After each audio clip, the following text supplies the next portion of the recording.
Hopefully, everything's working fine. Let me know, peoples, humans or non-humans, that's totally fine. Let me know if you guys can hear me. Let me know if the background music is not obnoxious and it sounds fine. Let me know if the stream is working. And welcome. This is so right now I'm a little confused because normally I have someone else on. So I'm gonna actually minimize this so it stops throwing me off. But we are going to just pop up the chat here so I can focus on talking to you guys. But yes, welcome everyone. This is On Just Restart, and today we're going to be talking about a Nintendo Direct that is happening in less than 25 hours. So, yeah, I'm hyped. I'm excited. We're going to be talking about it. This is going to be a hype discussion between Mew. That's a new word. It also sounds like the Pokemon Mew. I meant to say between me and you. Mew. Anyway, that was totally accidental. But, yeah. We're going to talk about the Nintendo Direct. We're going to hype. We're going to speculate. We're going to go way overboard with the excitement, but then also reel it back in and be like, hey, what's more realistic? Like, we'll go from both angles here. But, yeah, and whatever you guys bring up in the chat, we will discuss. It doesn't have to be about the Direct. If you just ask me a question that I find interesting, I will answer it. If you ask me what the secret to life is, I will probably be wrong. But I will try and answer that. Or anything, really. Because I'm excited. I'm ready. I'll be frank with you. Like, it's one of those things where I kind of knew that there needed to be a Direct, but because Nintendo kind of waited longer than expected, I was like, I don't know what's gonna go on, right? Like, obviously, if you've been following the channel, we've been talking about there being a September Direct since last September. Like, basically, like, this has been the expectation because there's that historical precedence, and then, you know, the months leading up to here after E3, we kind of knew because that's when the next Smash character would need to happen. That's when we need to get the online updates. That's when Nintendo would need to highlight their winter plans. We've talked about how we know about what's coming in all the way up until December, and then with January we know about Legends Arceus, but then what about February and March? Well, that's gonna fall under winter, basically. Even though March is kind of spring, but that's when the transition happens, also the end of the fiscal year. So, I'm gonna let you guys roll into the chat. I will get to that. I see I have a super chat. They're gonna get to that in a moment as well. But just to show everyone the tweet, you know, let me pull it up here. I'm gonna read it and then I'll show it a little bit later. Yes, Nintendo says tune in September 23rd at 3 p.m. Pacific time, which would be 6 p.m. Eastern time for me. So like 24 hours and like 40 minutes or something like that. From now, the Nintendo Direct will happen for a Nintendo Direct live stream featuring roughly 40 minutes, which is a lot, of information focused mainly on Nintendo Switch games launching this winter. So that's the basic tweet. But let me go ahead and check in with the chat here, and let's get this hype discussion started. So where did I put the chat? There we go. All right. DE Fox, hello. Birdman, hello. Thank you for modding, my friends. Ian Boast, I am also excited. Raymond Rupp, I saw you did a little bit of spamming, my friend, but let me go ahead and read your message because the initial one I think is, you know, I still want to read what you have to say. But you said, I hope we get is a Nintendo Direct for Switch is original Game Boy Advance, Game Boy Color, and GameCube online services for Nintendo Switch, DBZ Kakarot, and GTA Trilogy for Nintendo Switch 2021-2022 release. So I'm guessing the basic gist here is you want Game Boy Advance, Game Boy Color, and GameCube online. I do not expect GameCube online anytime soon. Maybe not even on the Nintendo Switch ever, because there is the whole analog trigger issue. But I could see a lot of GameCube games getting like remasters, like getting their own dedicated like remasters or remakes down the road. I think there's a lot of room for improvement there. F-Zero GX, come on, add some online, upscale it HD, give it HD textures. It would be great, and that would sell a lot. At least I would buy it like twice. Has Dragon Ball Z Kakarot already been announced for Switch? I'm not sure. I thought it was. And then GTA Trilogy has yet to have been announced for Switch, but I do think that could be announced fairly soon, perhaps tomorrow. Lauren Webb, hello. 12 feet tall. You don't think you're human? Is it because you're 12 feet tall? Or was it because you're a Greek god of some sort? D.E. Foxy beat Code Vein last night. Nice. ASAP Rel, hello. Ian, I'm not sure if I can pronounce the last name right. Hisea? Ian Hisea.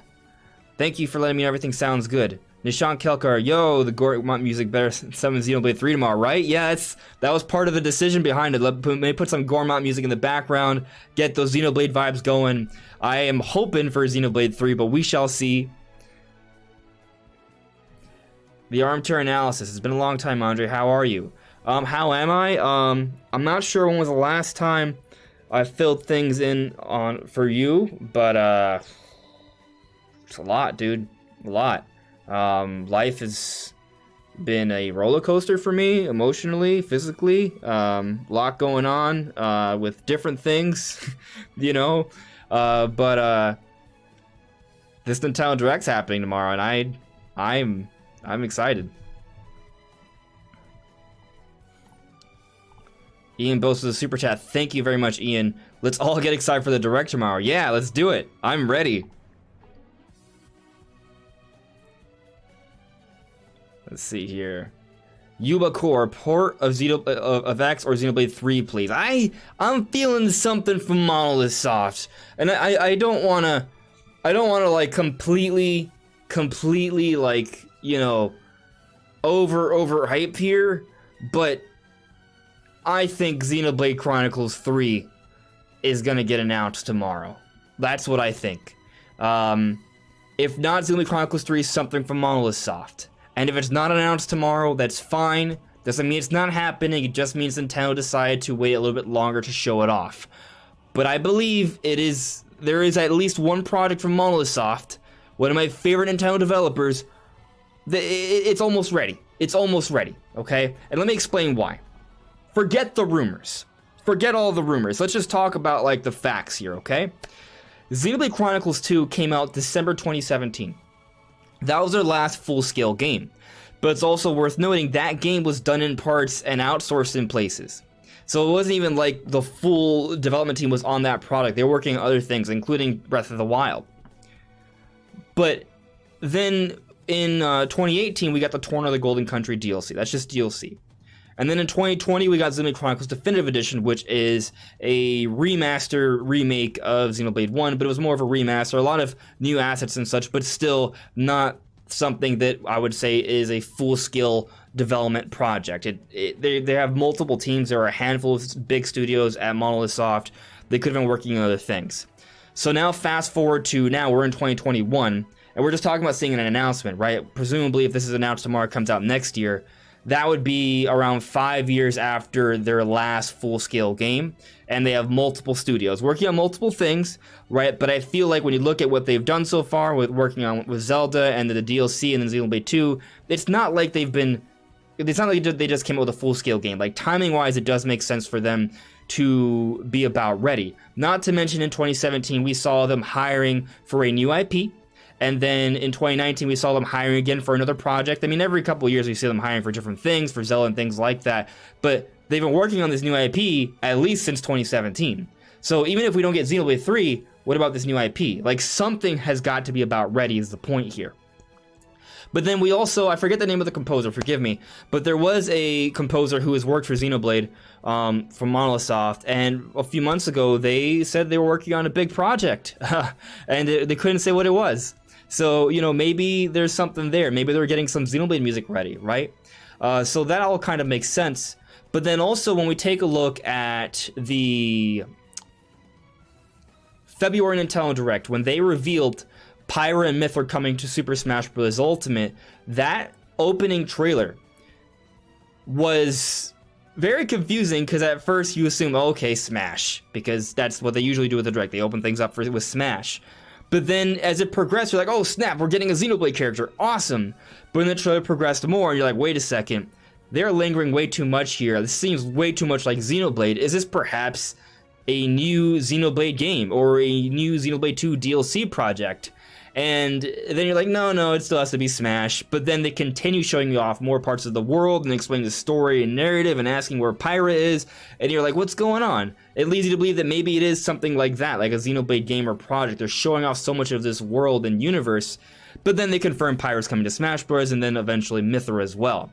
And there was a lot of fanfare with that. It boosted sales for Xenoblade 2 significantly, but upon their release, Monolithsoft also put out another video of Pyro and Mythra kind of like in the vertical phone mode, just expressing their excitement and you know, for getting to Smash Brothers. But what we learned during the Sakurai Presents is that Monolithsoft was the studio that developed that trailer, and Sakurai simply oversaw it. Now, the reason that's an important distinction here is because the only Smash reveal trailer for Smash Ultimate that was made outside of the Smash team. The only one. So, to me, that's highly suggestive that they wanted to put a lot of love and attention here, but also I had the vibes at the time that this was in suggestion of something. And we talked about it then. Go back, check the receipts. Check the receipts. We talked about it back then. They could perhaps be teasing a new Monolithsoft or Xenoblade project. We talked about it back then. And now it's seeming like that's what's going to happen. Now, we don't know that, right? We don't know that, right? It's a rumor. But there are rumors suggesting that something Xenoblade is going to get announced really soon. It makes sense. What's his name? Imran Khan, he used to be an editor at Game Informer. He put out a report not too long ago that, yeah, Xenoblade Chronicles 3 was going to come out this year, but because of COVID had to be pushed up, but perhaps it's still near an announcement. It's all hands on deck with this project. It's an ambitious project. They're really pushing it here. This is going to be a bigger deal than Xenoblade 2, but apparently it is still a sequel to Xenoblade 2 far into the future and still having characters from both. So, you know, there could be something there. And actually going back to tangible information, there was the voice actress for Melia from Xenoblade 1 who did say that maybe there could be another project in the works, but said she wasn't sure if she could even say that. So there was some hint towards something, but not necessarily. Anyway, point is, there is a decent amount of information suggesting that a project from Monolithsoft is around the corner, and when we look at the history of September Nintendo Directs, there's usually one or two published Nintendo titles that are announced that come out next year. So Xenoblade Chronicles 3 is definitely one of the strongest candidates for an announcement tomorrow to take up that role of a game or two to be shown off and coming out sometime next year. So I definitely have my eyes peeled for Xenoblade Chronicles 3, but I just want to caution you guys, there doesn't have to be Xenoblade Chronicles 3. There are so many other options. Maybe not so many other options. There are other options. There's at least a handful of other big Nintendo projects that Nintendo could just kind of put out there and to excite the fans. Xenoblade Chronicles 3 is just the one that everyone's sort of talking about right now because of everything I just brought up. And maybe a couple other things. So if you guys have anything else to point in the chat, for sure, bring it up. Let's see here. Karen Buckley. I'm not expecting tomorrow's Direct to be better than the E3 Direct. I think that's a fair expectation. But what if it is? I'm sorry. I'm just excited for Nintendo news and some new announcements. I think it's reasonable to expect that we're mostly going to get details on things we already know about. Just an expansion of that information. So basically, when they say winter, you know, that's got to take up at least the December, right, and probably November stuff. And they'll probably still talk about Metroid Dread and Mario Party, which are coming out in October. And then for January, we know we're getting Legends Arceus. Pokemon Company's kind of kept that separate, so that's kind of like, I'm not sure that'll show up there maybe. It's hard to say. But definitely we're going to be getting information about games to come out in January and February, and probably March as well. T. Desco. Left Field Hope. Captain Toad 2.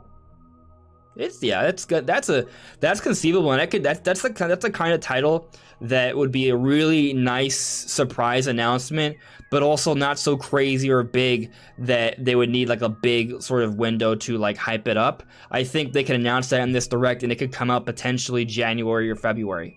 So, you know, I'm not saying that's what it is, but that could happen. Something like that could happen. ASAP, bro. The real showcase is tomorrow. I'm sure we'll get gameplay and release dates. We're going to get some release dates and gameplay for sure. Tayrule, a combination of last Smash Fighter, N64 Online, GTA Trilogy port, and Xenoblade 3 announcements, along with hype for Dread, Mario Party, Pokemon, and other quarter 4 early 2020 releases, what I'm banking on. I think, you know, that's all fairly reasonable based off the reports we have been getting. That doesn't mean those exact things are going to happen, but that is, you know, kind of what I'm sort of looking forward to seeing as well. Let's see here. Hold on a second.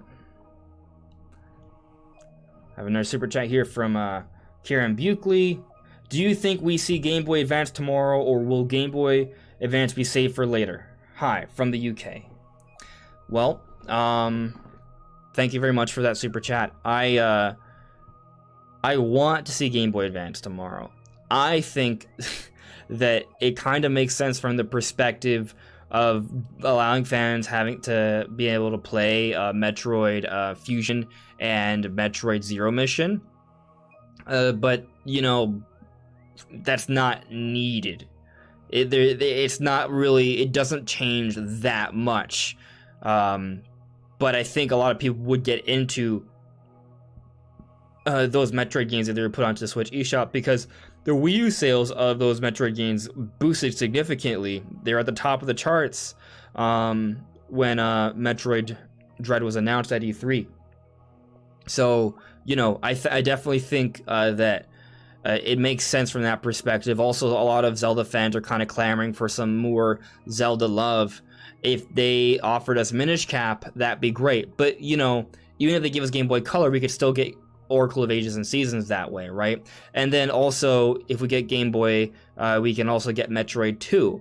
Now, granted, Metroid Samus Returns was the remake that we got on 3DS. We wouldn't be getting that, but we would get the initial one. So there would still be some Metroid and Zelda love there, and it would work. But, you know, then Game Boy Advance has perhaps some of the more exciting stuff that more fans would sort of, I think, get into, at least related to those two franchises. So timing-wise, I feel like it makes sense for that reason. And then the reports have said that it's Game Boy, Game Boy Color, and other platforms. Game Boy Advance could be one of those other platforms, right? But it doesn't seem like a lot of people are really corroborating specifically Game Boy Advance. There's no one that's really saying specifically Game Boy Advance is coming. So, you know, I'd prepared to not see Game Boy Advance tomorrow. But I am hoping for it. It's one of those, like, it's tricky, right? Because you look at, like, just the Switch itself, and we have two themes, black and white. We just got the update to offer Bluetooth support just now. The Switch is approaching its 5th year anniversary this March. Nintendo's taken a long time to do certain things.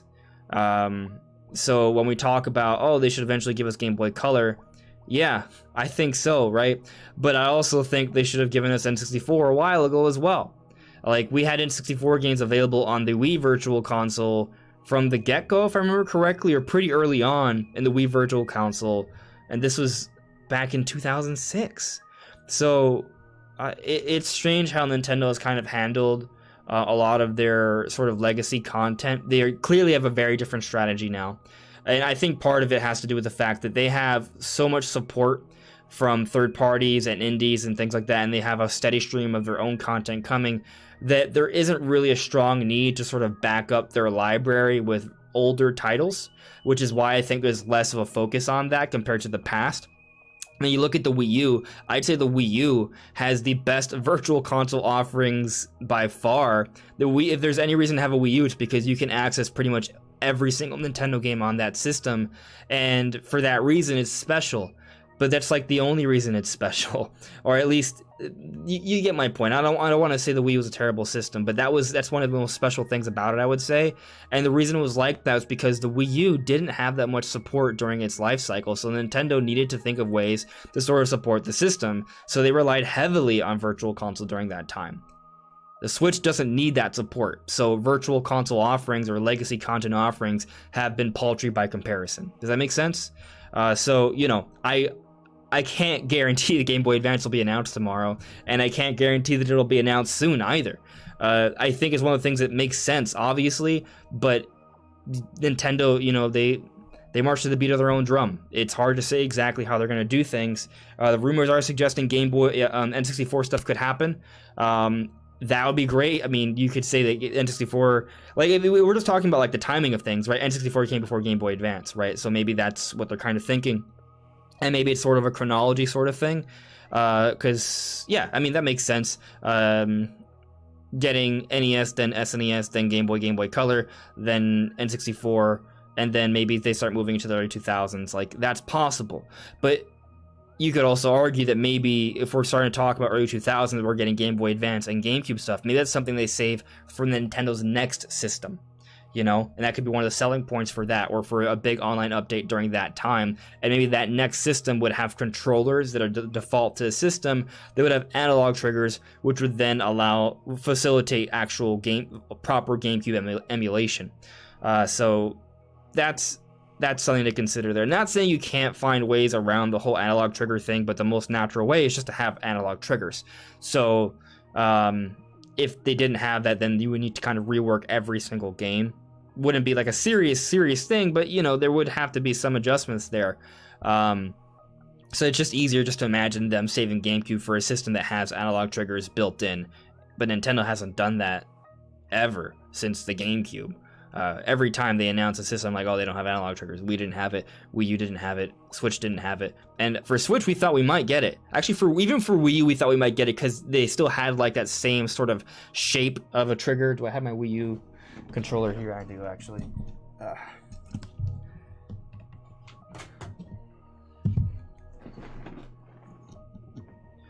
Like, take a look at this. Like, I remember when we first saw the footage of Wii U and the photos, like, we were like, oh, maybe it's analog. No, it's purely digital.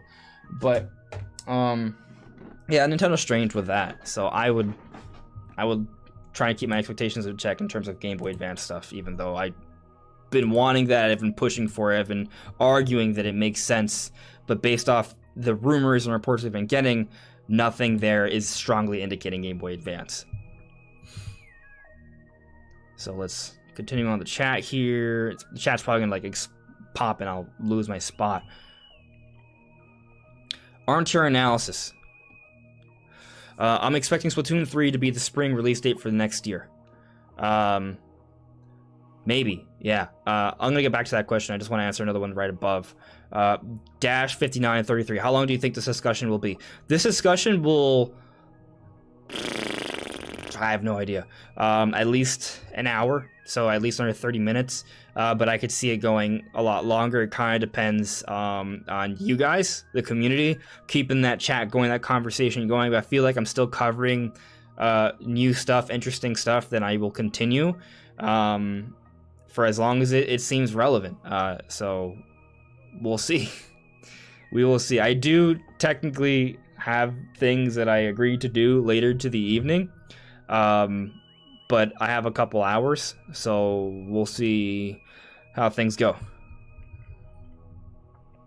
Anyway, back to your question, armchair analysis, or your point, you should say. It's not a question, you just brought it up. You're expecting Splatoon 3 to be the spring release date for next year. So I have been sort of pushing for the idea that Splatoon 3 will be coming out this March. And that doesn't necessarily have to be the case. You know, it isn't every year that Nintendo has like a big 10+ million selling kind of game to come out for March. But the last couple years, they've done something like that. Monster Hunter Rise, that was 2020, right? No, 2021, I'm sorry. Animal Crossing, that was 2020. And then obviously we go back a few years, we had Breath of the Wild in 2017. So there is somewhat of a history of there being big releases to close the fiscal year, and more recently we've been getting them around that time. So conceivably Nintendo may want to pivot to have something there, I should say. And yeah, Splatoon 3 I think is kind of like the best bet. I think a lot of people have been sort of arguing Breath of the Wild 2, but I don't think Breath of the Wild 2 is really in a position to come out for March.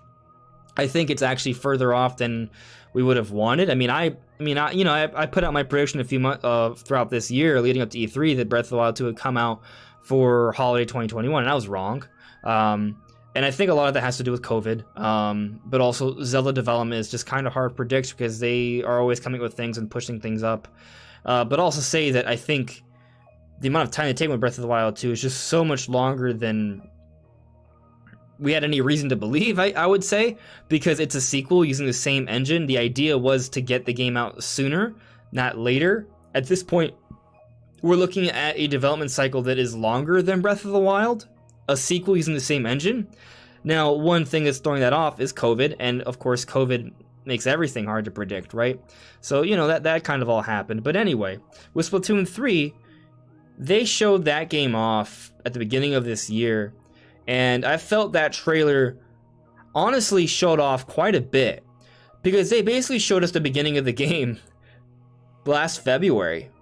They showed us the character sort of editing screen, where you can customize your character and your side character.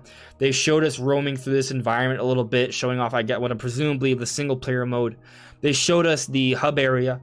They showed us online battles. They showed us different key elements of the game that were clearly far along.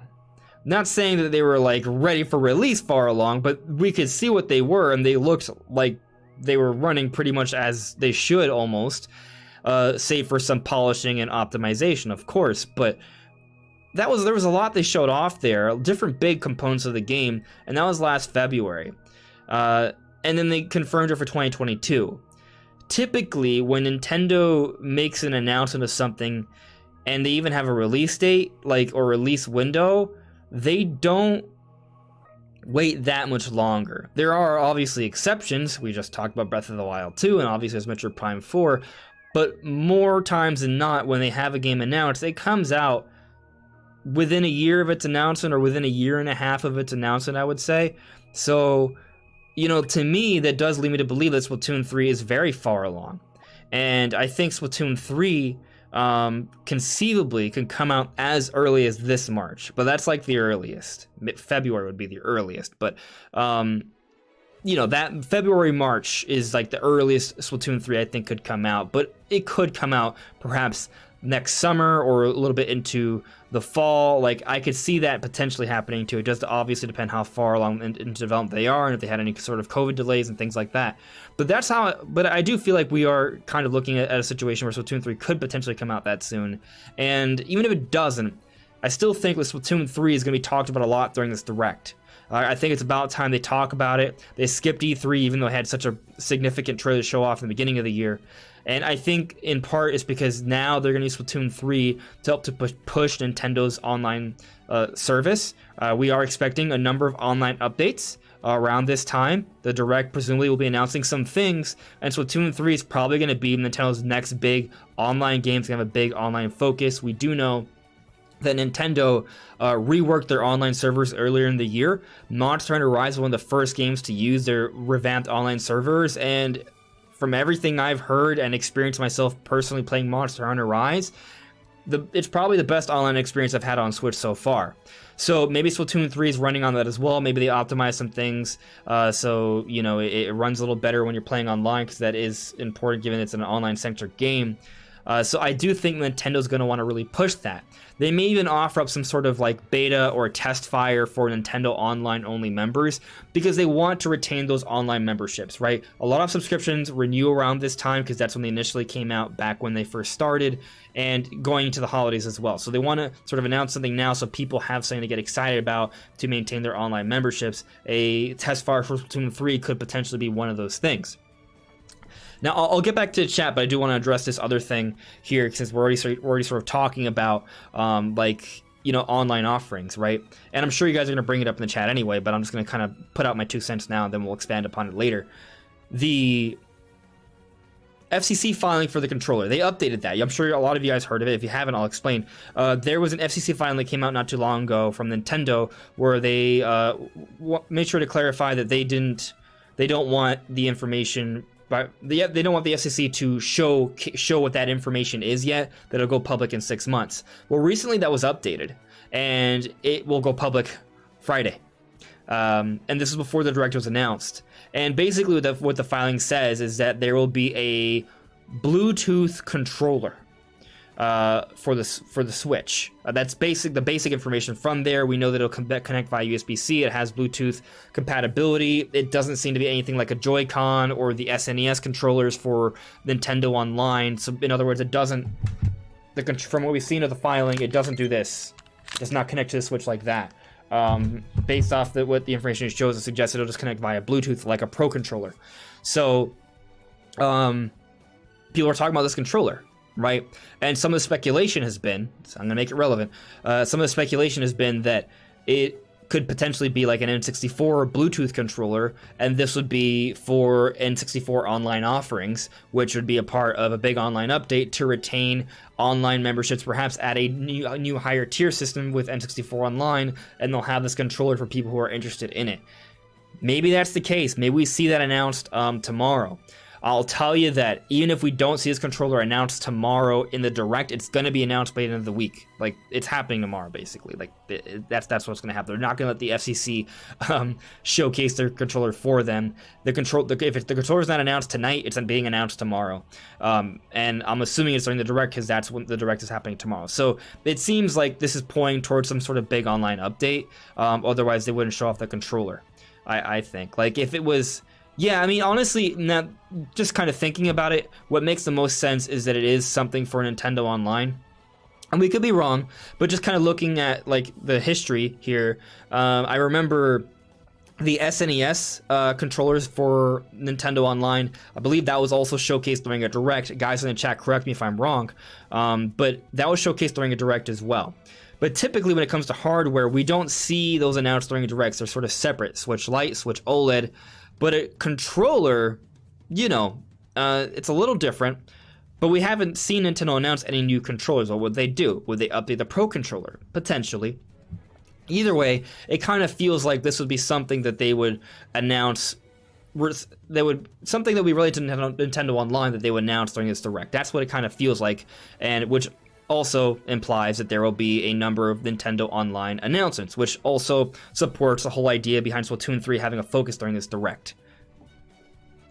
There's my 15-minute answer to your statement, armchair analysis, about Splatoon 3. There's going to be a lot of online related stuff talked about tomorrow, I think.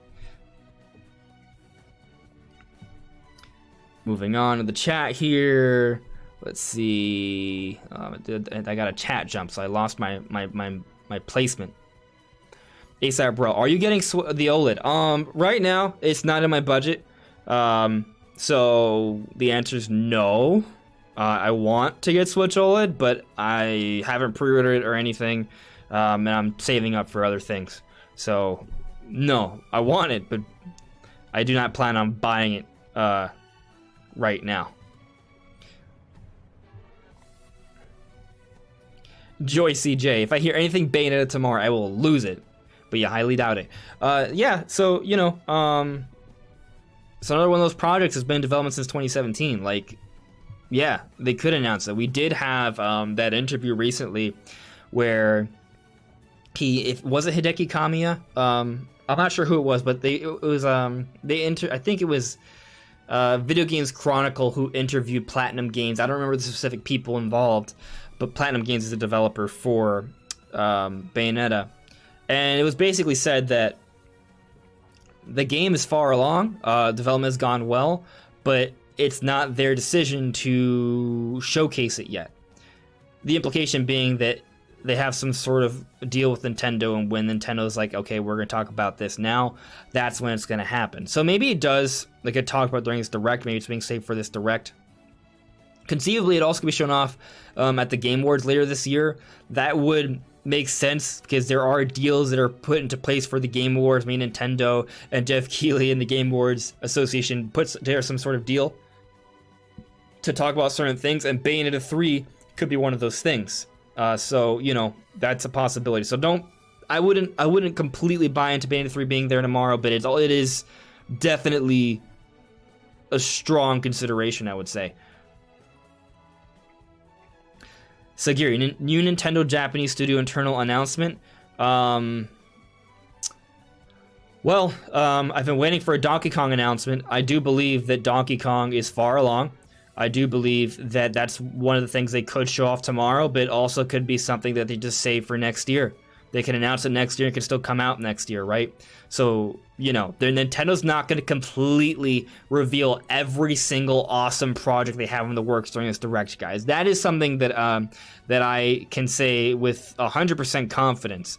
Nintendo is not going to reveal everything they have to offer for next year during this Direct. That will not be the case. There will likely be an earlier Nintendo Direct where they will announce more, and then there will be a Summer Direct, an E3 style Direct, where they will announce more. So, you know, I think between this Direct and the earlier Direct for 2022 and the Summer Direct for 2022, those 3 different Directs, we will see the different announcements that will fill up the lineup for games to come out throughout 2022 for the most part. So, yeah, I think those 3 are where the bulk of the announcements will be coming from, where we will see those specific release dates. So this is just the beginning of the 2022 sort of like release date announcements, I would say. Yes, we already know about games coming out in 2022, but I don't know if we have any specific release dates but Legends Arceus. Everything else is kind of just like sometime in 2022, like Mario Rabbids Sparks of Hope, Breath of the Wild 2, Splatoon 3. Those are the other big ones. There's also Project Triangle Strategy. Some of those may get specific release dates during this Direct, like maybe Project Triangle Strategy and Splatoon 3.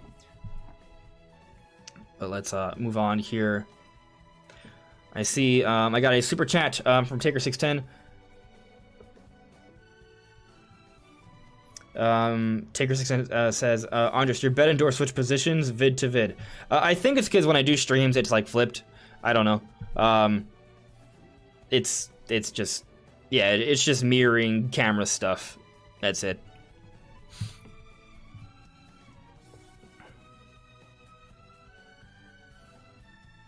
Let's see here. Moving on. Yeah, of course you guys can make predictions here. Xenoblade 3, yeah. Vooper, hi, how you doing? Calvin Chev, a brand new Kirby game. Yeah, so Kirby is definitely something that should totally happen soon, I would say. Like, I mean, Kirby's been, we know, this is also not even really rumor, this is fact. We know that there's a Kirby game in development. Hal has told us that they are working on a big Kirby project, potentially more than one Kirby project. I expect there's at least 2 Kirby projects that will be announced within a year from now. One of them smaller than the other. Yeah, you know, like I'm talking about like one being like an eShop sort of thing, and another one being like the big thing, the big next Kirby game. And, you know, I would say that given that we already have Kirby Star Allies, which is basically the traditional style of Kirby gameplay, but, you know, it's visually appealing, and it has, like, 4-player co-op, like, that was fine. Wasn't quite my cup of tea, so I didn't go for it. I think that if they have another Kirby game on the Switch platform, they're going to be a little bit more experimental. They're going to perhaps be a little bit more ambitious, as the interview suggested, and it's going to be something that's going to set itself apart a little bit. So with that, it's pretty exciting. Now, typically Kirby gameplays vary. It's all side-scroller. It kind of always has been. But there's been this hype. There's been this discussion. We put out a video a while back, right before my vacation. During my vacation, it came out. That there'd be like a 3D Kirby game. I'm not saying that there would be, but just kind of speculating on how that would work, right? And I do think it's like a possibility. I don't know what direction Hal is taking this. All I know is that the interview suggested that they're trying to do something more ambitious than previous Kirby games. What does that mean exactly? Because Kirby Star Allies, in terms of like 2D, like I feel like they kind of like did it, you know? Like they're what else could they do from an ambition perspective that would go well beyond that? Now, I mean, we could get creative. Maybe it's like an online sort of thing. Maybe it's more like a Metroidvania Kirby game. Like, there are some things they could do in the 2D space, right? Or it could be maybe even more 2.5D where they play more around with that perspective a little bit. those are all possibilities. I think if you go on my channel, just like a month or so ago, Brandon and I had a discussion talking about how a 3D Kirby game could work, and we sort of came to a conclusion that an isometric style Kirby would be really fun. So isometric would be kind of like 3D World, where it's still kind of like 2D, but not. It's 3D. You can pivot the angle a little bit, and it's a 3D environment you kind of sort of explore around. And I think that a big thing to that is that the angle would be in a way where you could sort of more easily see how high you're flying, because a big part of Kirby's moveset is being able to fly up and down. And I think if it was more like a traditional thing, say like kind of like Legend of Zelda, that camera work would be a little bit more challenging, especially for HAL, because that's not usually what they work on. So, you know, if they were to do like a 3D style, I would expect something kind of closer to 3D World, which would be awesome for Kirby. I would be super excited for that. So, you know, maybe something like that happens. But either way, I do think there's a good chance we see a Kirby announcement during this Direct. Not saying it's that, but if there's going to be an earlier Kirby release, this would be the time to announce it. Now, that Kirby release may not come until closer to the summertime, in which case we may not see a Kirby announcement until the beginning of next year with the Direct. But I would say, if not this Direct, the next Direct, we're getting a Kirby announcement. So if we break it down like that, 50-50, right? But I also would say that there's potentially 2 Kirby announcements that could happen within a year from now. So maybe those chances are a little bit higher than 50-50 we get a Kirby announcement. But that other Kirby announcement may not be what you guys are really looking forward to. I'm talking about maybe like a smaller eShop thing. So, but in terms of like the bigger HAL project, let's just say 50-50 we see Kirby tomorrow. That's my personal sort of expectation. Kent Jackson, I don't know what Xenoblade is, but I want a Grand Theft Auto 5 port. So Xenoblade is a RPG series made by Nintendo, or I should say, made by Nintendo because Monolithsoft is owned wholly by Nintendo. But basically, you know, it's to really simplify it, it's Nintendo's version of Final Fantasy. Like, that's just like the over simplification for for the very, very mainstream. But yeah, Monolithsoft at one point was a part of Squaresoft, which created the initial Final Fantasy. So there are staff that used to work on Final Fantasy way back when at Monolithsoft. Like I saw, a part of that vision, part of that creative talent is a part of Monolithsoft, which is now wholly owned by Nintendo. So maybe it's not that much of a stretch to say that it is kind of like Nintendo's version of Final Fantasy. But it's basically a big Japanese RPG with huge open environments. It's a very surreal sci-fi fantasy kind of world. And I would say like one of the hallmarks of the Xenoblade series is that you pick like arts that you can choose. You fight in real time, and you pick arts or blades, arts in a scroll wheel, and you just kind of pick them, and you do them in real time as you move around the environment in real time, fighting giant enemies, and it's really cool, and the music's amazing, and the story is pretty fun if you're into anime. So I feel like it's a very very average summary of what Xenoblade is, but now you know. And maybe another one's announced tomorrow. But in terms of Grand Theft Auto 5 port, like I believe it was it Polygon that put out the report, if I'm not mistaken, and they said that there's gonna be Grand Theft Auto, not for GTA 5. It's gonna be 3 older Grand Theft Autos coming to Switch, but not Grand Theft Auto 5.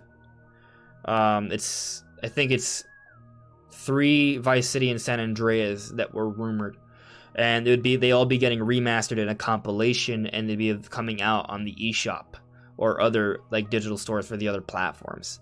That was a rumor from Polygon. I don't know about GTA 5 for Switch. One or the other though. Yeah, one or the other that I can kind of see happening.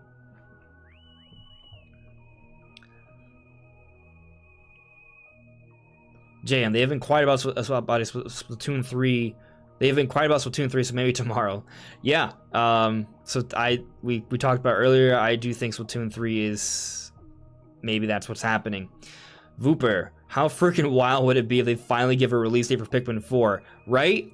Pikmin 4 tomorrow. I think of all the things to expect, Pikmin 4 is like not on my radar, but it's one of those projects that Nintendo has, you know, that they can pull out whenever. There's many. I mean, I'll give you a quick list of like projects that Nintendo can just show us at any point. Bayonetta 3, Xenoblade Chronicles 3, the other Monolithsoft IP, Kirby, whatever Next Level Games is working on. They just made Luigi's Mansion 3, the next Fire Emblem project. A 2D Zelda could potentially be shown off, right? The next big Mario project could potentially be shown off, or whatever the Mario Kart ARMS team is working on could potentially be shown off as well. That's just a few. Pikmin 4 is another one. The Donkey Kong project we've talked about. Those are all things that Nintendo could be like, hey, here's this. And I'm sure there's other projects that we don't know about that they could just show off at any point. So, you know, did I even mention Metroid Prime 4? Metroid Prime 4. So, yes, there's a lot. And I'm pretty sure I didn't even cover everything.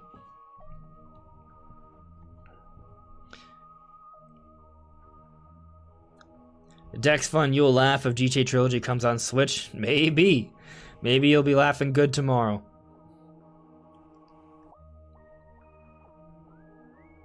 Calvin Schiff, I think it's time we get an announcement since it's been 3 to 4 years since the last major Kirby game, so a brand new one is likely. I agree with you.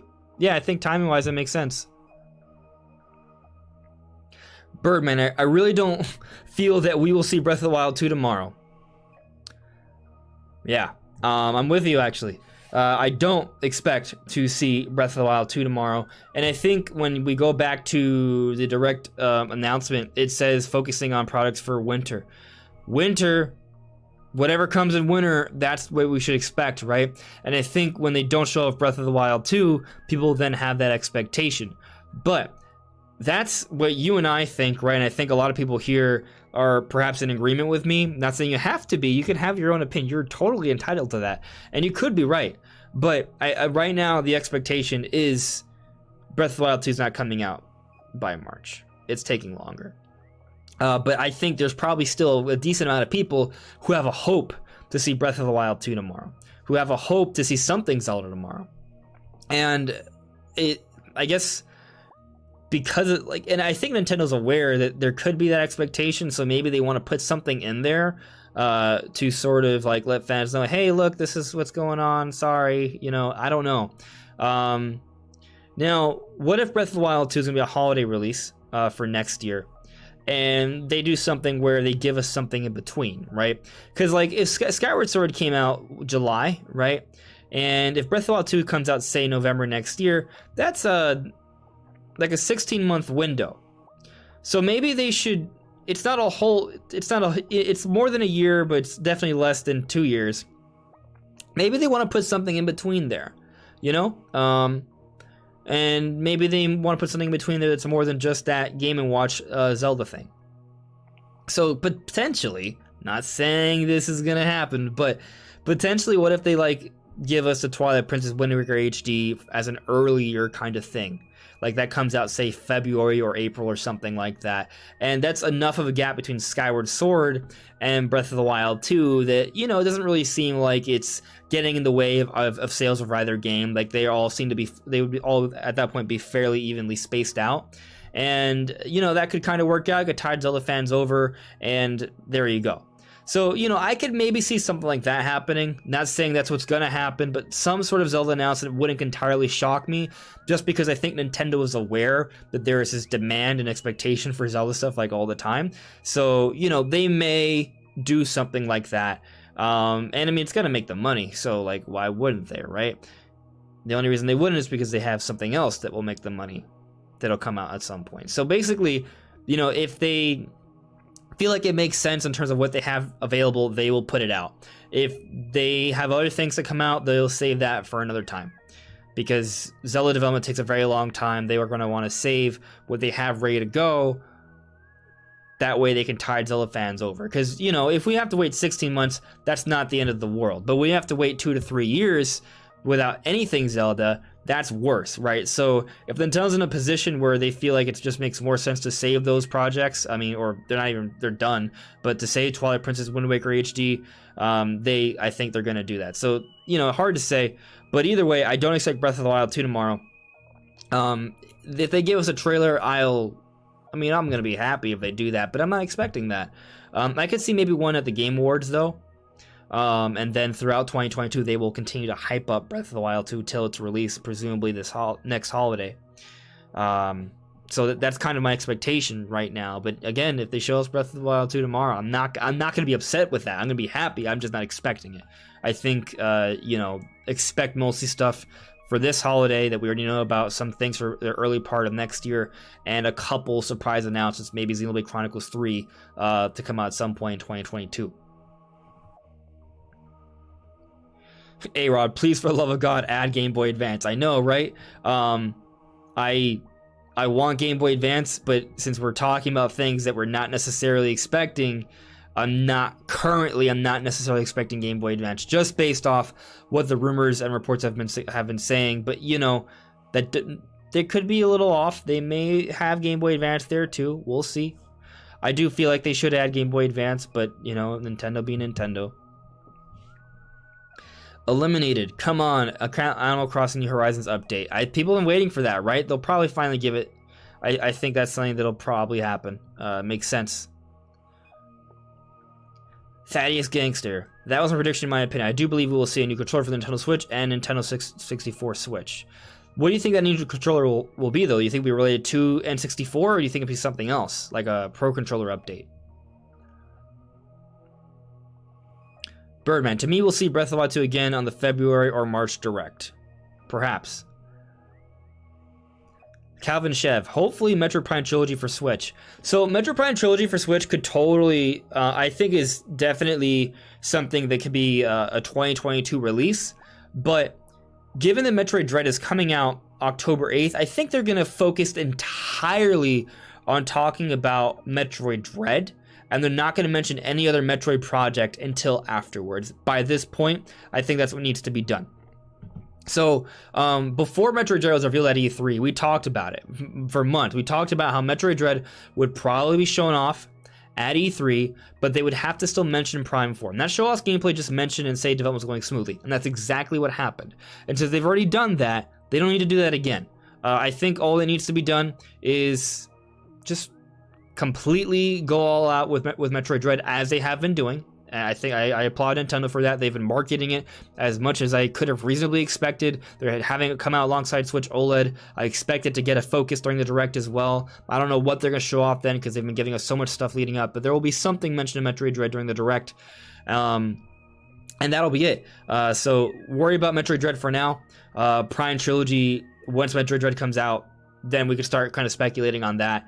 I think that the earliest we can see Prime Trilogy is the Game Awards this December, but I feel like of all the things that they could show off, maybe they don't do that one. I don't know. It kind of depends, because they could, because it depends on your perspective, right? Like if you look at it from a perspective of, okay, let's say Metroid Dread does really well. It's showed off at the Game Awards. They get some features, some awards, some nominations. People are already talking about Metroid here because of Metroid Dread. Imagine then they're like, hey, here's Metroid Prime Trilogy HD coming out summer 2022, And that would actually work out really, really well. They could do that. So maybe that's what happens. I can kind of see that does actually make sense, but they also could just not mention Metroid Prime Trilogy at all, and there would be no problem with that. They could announce that in a earlier Nintendo Direct, and it could come out by the summer or spring or whatever. They could announce it in a E3 Direct for 2022, and it comes out in August or September of next year. Like, they could totally do that. And this is all assuming Prime Trilogy comes out next year, but that is my prediction. I am predicting Prime Trilogy to come out in 2022. So we'll see, but I don't expect it tomorrow.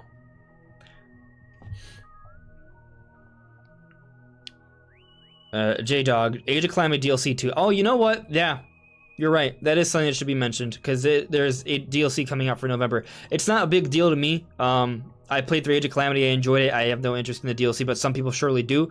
And they do need to give us an update on that. So that's a good thing to point out, J-Dog 103. Good job. William Perrin, Marvel's Midnight Suns Rise, March 2022. It's another game that we can maybe see, I guess. I didn't. That's not. I focus mostly on the Nintendo published stuff, so those things kind of elude me a lot. Vooper, you're thinking summer for Splatoon 3? I think that's, yeah. I think that's not a bad bet. Like I said earlier, February, March is like the earliest we see Splatoon 3. I would say like late summer, early fall is the latest we see it. That's the window. It's like a 6-month window. Armchair analysis. Because they seem to be having a repeat of 2017 next year, because a repeat of 2017 next year, and if that's the case, I do think we're getting Mario Kart 9 teased in Direct. Well, that would be a lovely, lovely surprise. I'd be okay with it. Yeah, no, I'm okay with that. Yeah, that'd be great. Mario Kart 9 would be hype. It would be very hype. I guess my hesitance about expecting it to be shown off. There's a couple actually. One, I'm not sure if they're working on it. That's one of the hesitations. We're kind of waiting to see what the ARMS Mario Kart team has been working on. And once that's announced, then we'll know, obviously, right? But if it's announced and we find it, and it's like, let's say they announce an ARMS 2 or like a Star Fox game, and they say, oh, this is the team that did this, and then you'll know, okay, they're not really working on Mario Kart right now. I mean, they're probably working on it, but it's just timing in terms of when it's going to come out. They may be saving Mario Kart 9 for the next system. But to your point, I do kind of agree that Nintendo is coming out with a lot of sequels. Mario Kart 9 could be one of those. Like, I'm not trying to discount that. So we could be looking at a bit of a refresh, but so let's for the sake of argument, let's just say you're right and Mario Kart 9 is in development, it is happening, it is coming, and it's coming out next year. Let's just say that that's all true, okay? And we don't know if it is, but let's just say it is. I'm still skeptical that they would show it off during the Direct. As much as I would love to see it during the Direct, now that I think about it, I don't know if they would show off Mario Kart 9 during the Direct. Why? Because while I've talked about how there could be one or two really cool, exciting games from Nintendo that are coming out next year they could show off during the Direct that we don't know about yet, or at least haven't been confirmed yet. Typically, the September Directs don't have like a big holiday release announced then. You know what I mean? There's maybe one. I say that, but then I'm like second guessing myself. When was Animal Crossing New Horizons announced? Was it in a September Direct, or was it before then? I forget. Granted, it came out in March, but it was initially meant to come out for a holiday.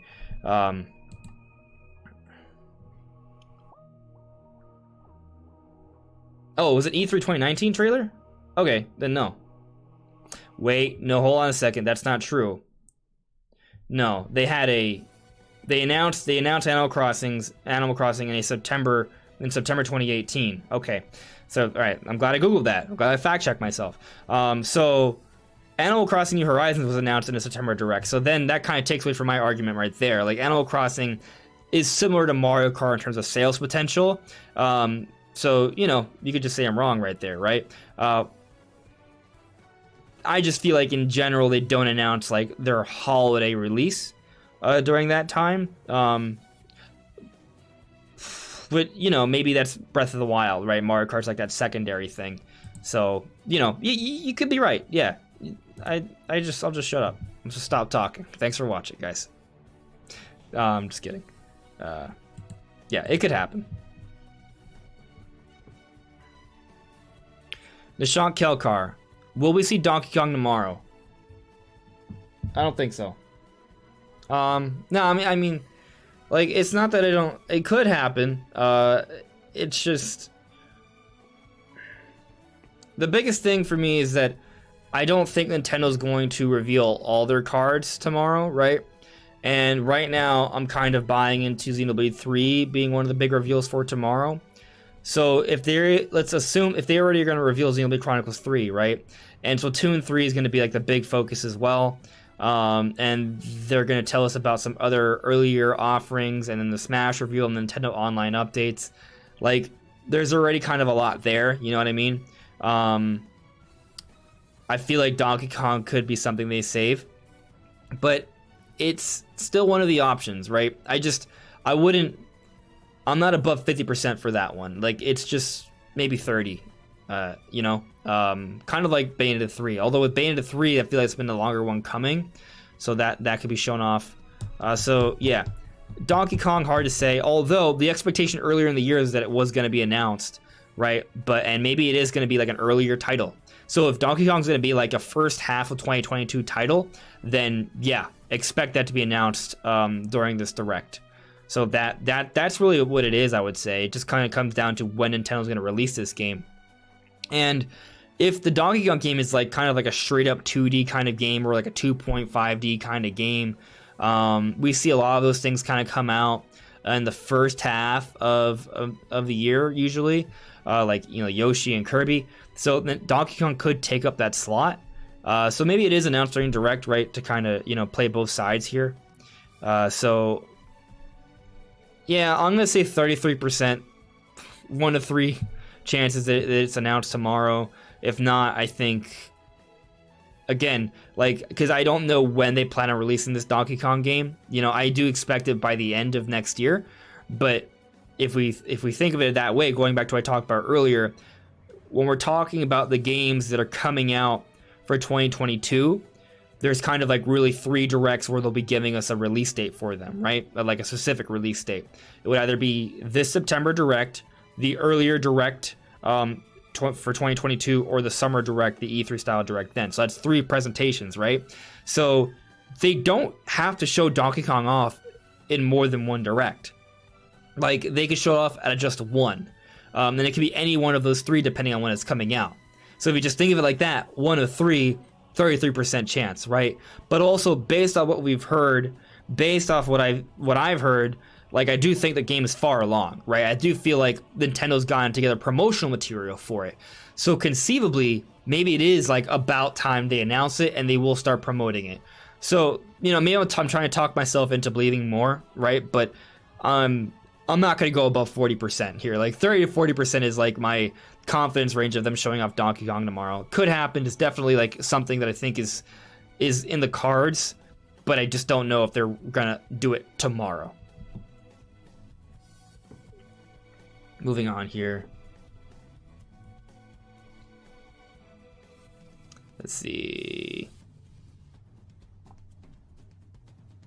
We need to get Bayonetta 3, yeah. At some point.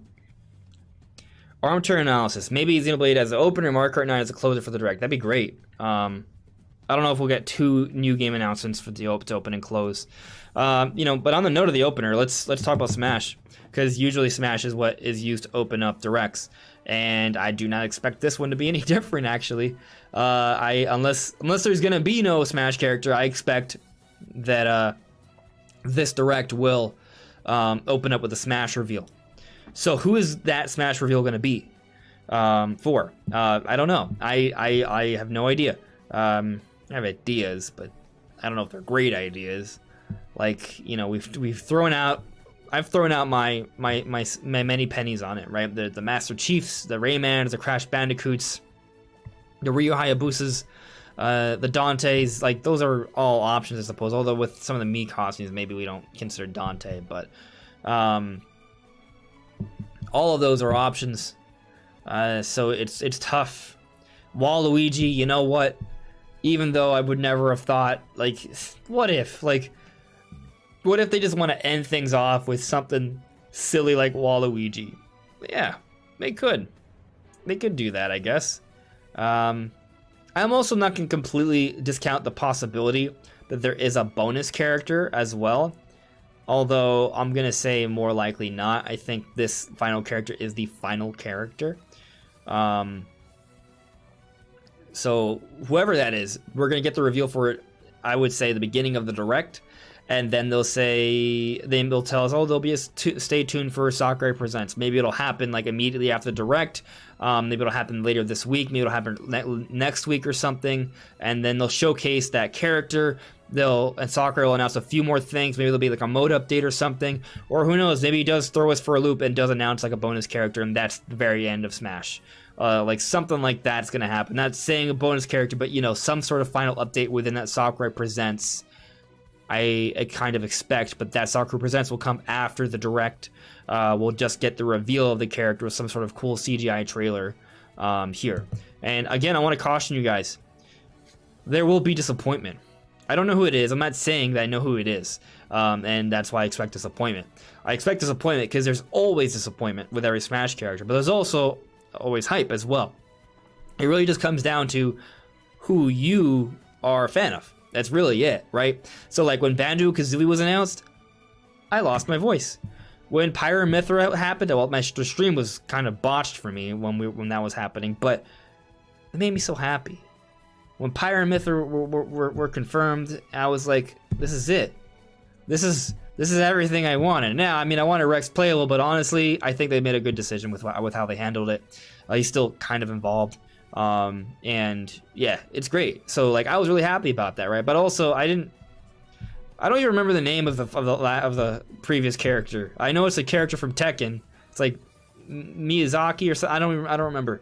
I'm not a fan of Tekken, so you know, I don't think it's a bad character. It just hasn't fascinated me, right? Point being, whoever it is, there will be disappointment because not everyone's gonna love that character, and there will be hype because some people will love that character. I'll tell you that if it's something that's like meme worthy, I'll get hyped regardless, right? Like, I've never played Minecraft out of fear that if I play it, I'll get wrapped in it forever, or I just don't want to invest that much time.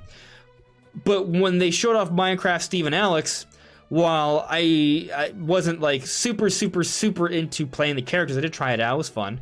I was more floored by them simply introducing them into the game, right? And when they showed off Sans as a enhanced Mii costume, that was crazy as well. So you know, I think the potential of something meme worthy would freak me out. Like, yeah, so if they did like Waluigi, I would actually, I wouldn't care from a gameplay perspective. I mean, unless they make it interesting, they could. I would just be excited just because it's like, whoa, they actually did it. They brought in Waluigi. Like, that would be kind of funny. I'll tell you that in terms of like what I think would have like the biggest ramifications, I think it would be Master Chief. In terms of what's plausible, I don't think like Kratos is plausible. Sony and Nintendo don't play nice that way, but Microsoft and Nintendo do. So that would be like the biggest possible thing that I think would have the most ramifications and such. But not even everyone's that big of a fan of Halo, so you know, it depends. But yeah, we're gonna find out whatever it is. I think they're opening up the Smash, the Direct with Smash. That's my expectation, and it's not like a 50-50. It's like a 90% chance that I think that's happening.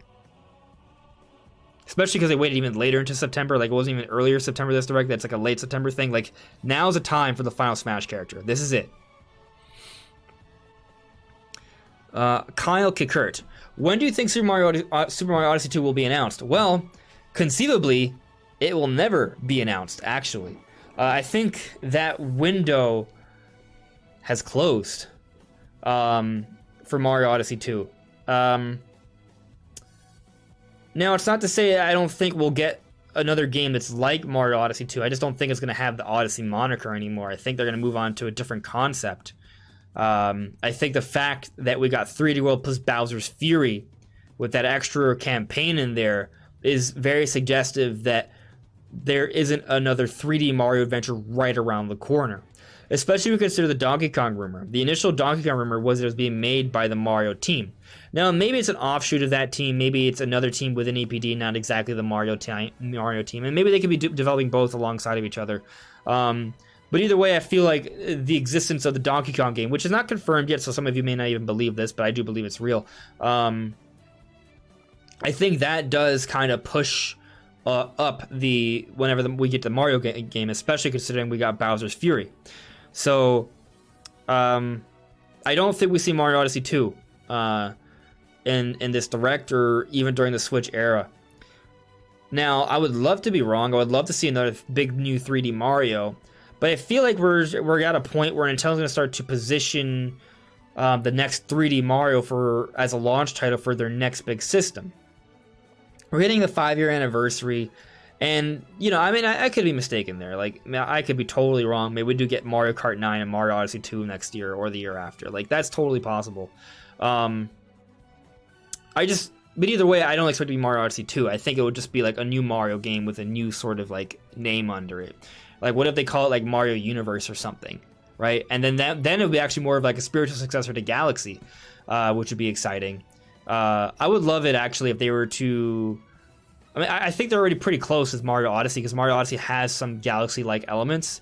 I think they're close to the perfect formula with Odyssey. They're not quite there yet, but they're really close. Yeah, they're really close. I think the collectathon thing, I think they need to kind of tinker with that a little bit. I think the structure is tough. I don't know. I think like just having like 900 moons was kind of like a little ridiculous. But I do like having a lot of challenges. It's just some of the moons are just way too easy. I feel like that should have just been some sort of collectible instead. So there's a little bit of a balance I think need to work on there. But either way, they are definitely working on the next 3D Mario. I just don't think they're gonna call it Odyssey 2 anymore. I think we're kind of past that point. But if it is something, it's something that I wouldn't expect to be announced during a September Direct. I think that's something that could either be announced probably at an E3, honestly. Like that's that would be an E3 announcement, and if not, it would be earlier just because there's a new system coming out. But there's no new system coming out for the next couple of years at least.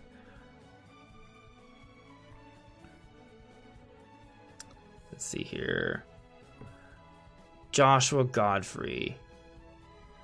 Although I don't think it will be possible, I still hope Crash is the final character, but also another Sonic character would be nice for Ultimate, right? Why not? March and Meehan, the new controller will end up being a new Switch Fit controller. You might not be wrong. It could be. We don't know what it's going to be. It could be any sort of random accessory. Like we want to make a big deal out of it. It may not be a big deal for most of us. Like that is totally possible. It's not a bad point to make. Okay. I feel like I've nope. The chat's still going. Okay. I thought I like caught up, but no, it just did a big jump for me. Yes, Pokerex. Luigi's Mansion 3 and Animal Crossing were announced for the September Direct. Arnav Makala. I want a new Fire Emblem game. It's another game that could just be brought up, right? Like at any point they could bring up a they could announce the next Fire Emblem. It's time, I would say. Fire Emblem Three Houses came out 2019. We're in 2021. Like I think they should do that. Like there were like with what at least three Fire Emblem games that came out on 3DS. Like we should at least get one more. So you know, I think announcing it, if not during this Direct, sometime next year, that's kind of an expectation for me.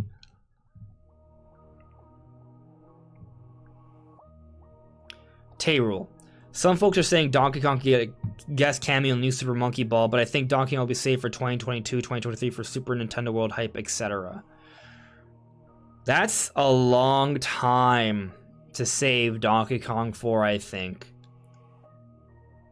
I just think that they are actually a lot closer to pushing the Donkey Kong franchise. But I also understand your point in terms of Super Nintendo World, right? Because they want to expand to a Donkey Kong area in Super Nintendo World. But consider this. If you're going to expand a Donkey Kong area, wouldn't it be better to have an already renewed interest and fan base in the Donkey Kong franchise? In order to do that, you need a Donkey Kong game. So first you come out with a Donkey Kong game in 2021. Let it be a massive success. Then in 2022, maybe you announce this Donkey Kong expansion officially, and then it comes out by 2023. That, I think, is conceivable. You know what I mean? Like, there needs to be a game to push this fan base that will want to further explore the Donkey Kong Park. And of course, people who go to the Donkey Kong Park, who aren't even necessarily a big fan of Donkey Kong, will see that, and then, you know, it kind of goes both ways. But I think first you need to establish that new fan base with a big Donkey Kong game. So I actually think the fact that there is a Donkey Kong Park in the works is suggestive that this Donkey Kong game is going to be announced sooner than later. Kieran Buckley, do you think we'll see next level games next game soon? What do you think it could be, and what would you like to see? Oh man, what I would like to see. That's tough, because I think, you know, after what they did with Luigi's Mansion 3, they've clearly demonstrated that they can make some very high quality, well done stuff. I mean, they've always been solid, but well, there's a Metroid Prime Federation Force, but that's it wasn't even bad. It was still good. It's had other issues, but I would say, I mean, you know, I obviously want them to make the next Strikers game, or if it wasn't obvious now, you know, I want them to make the next Strikers game, but also I love the idea of them making something entirely new as well. Like, it would be really great for them to just work on another Nintendo franchise. Like, I would love it if they could be given the reins to, like, say, Star Fox or Kid Icarus. It'd be really interesting to see what they could do. I think they would do a great job. So, you know, I'd love to see that. They gave this little games that was allowed. Let's look at their history here. What Nintendo games franchises have they been allowed to work on? Because there's a... Well, we know about Luigi's Mansion 3.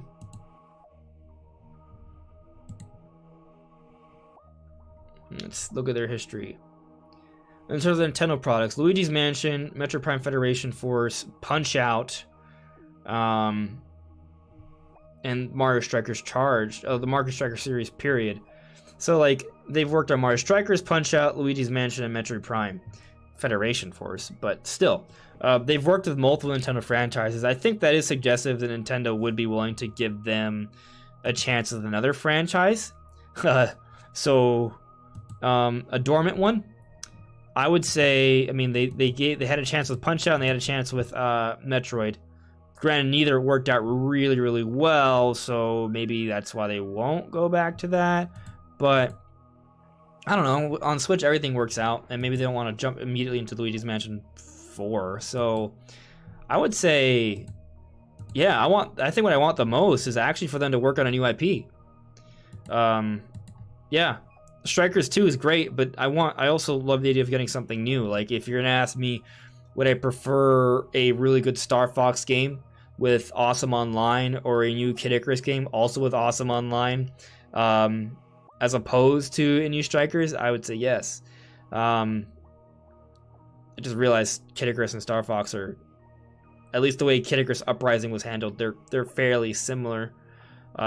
Maybe either of those franchises would benefit by being handed off to another developer who's really good at arcade or flight style games. But still, like, Next Level Games, like, they can do whatever they want. Like, they've done different things.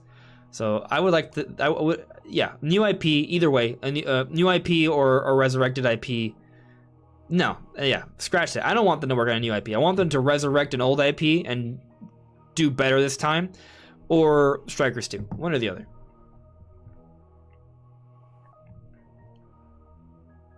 Let's see here. People would go crazy if Donkey Kong showed up. I would go crazy. I've been waiting for that for a while. Yokai Watch 4 in the West. Okay, yeah, maybe.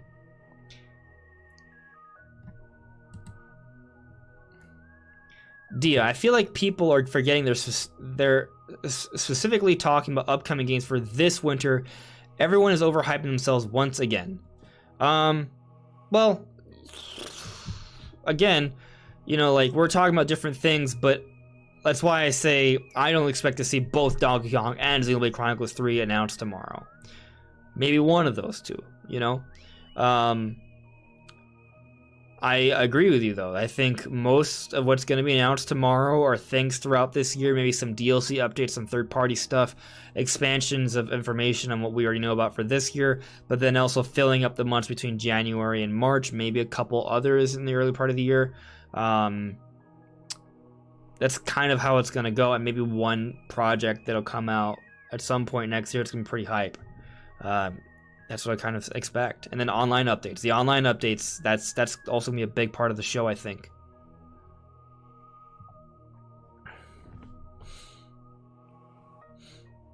Master Chief for Infinite. I don't know, man. I don't know, Eric. I think a Master Chief for Halo Infinite is a bit of a stretch. Arnav McCullough. What if Nintendo does an announcement of announcing the final Smash character at a later date to hype up the final character? I'd be pissed. No, I mean, I don't expect that. They did that with the ARMS character, but I think a lot of that was because there was a bit of a delay. That was when COVID was breaking out, and that was a direct mini. This is not a direct mini. This is a full-scale general direct. So I would say no. Expect the actual character reveal tomorrow. The only reason why I could see it not going down that way is, to your point, it is the final Smash character, right? And maybe they want to have a special Sakurai Presents for that. I could maybe they'll go that route. I see where you're coming from with that, but I don't know if they necessarily need to go that direction with the fanfare. It's a character, and I think, as I talked about earlier, with every character, there is going to be an inherent amount of backlash because not everyone's going to be a fan of that character. So to have a specific presentation with no sort of warning, without people not knowing who the character is going to be, I think you're inviting more salt. I think that happened with Byleth, by the way, and that did not go over really well. So I think they're going to avoid that. I think they're just going to announce the character, and then there'll be a Sakurai Presents. Well, there'll be some more announcements during the Sakurai Presents, but we will already know what the character is by that point. I'm basically just assuming that they're just following the pattern, pretty much. Excuse me. Moving on with the chat here. Yeah, it's me a direct. I am excited, Paul Dunn. It better be Waluigi. We shall see. Unseen. I think it'd be cool if they pull a PlayStation 5 review and slowly show clips from the trailer throughout the direct. I actually didn't watch the PS5 reveal presentation, so I'm not sure. I probably should go back and watch it, but I just didn't care.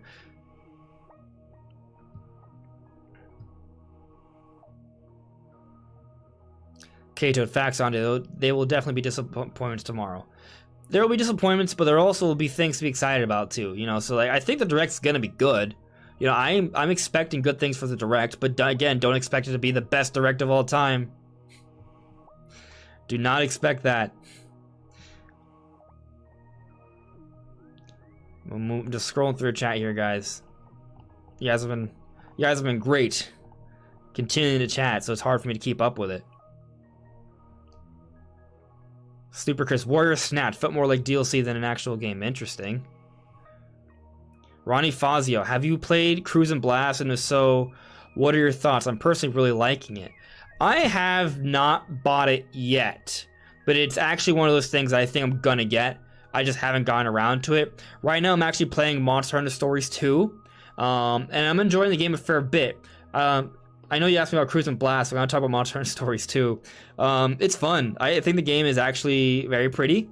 I think that there's very clearly a frame rate issue, so that's a little annoying. The camera's a little awkward, but I got used to the camera already. The frame rate thing it's mostly an issue when you're walking around in the hub area. Like, the battles themselves are fine. I love the battle system. The battle system is very fun, and I could see myself getting kind of a little bit more into it. I would say the story is very...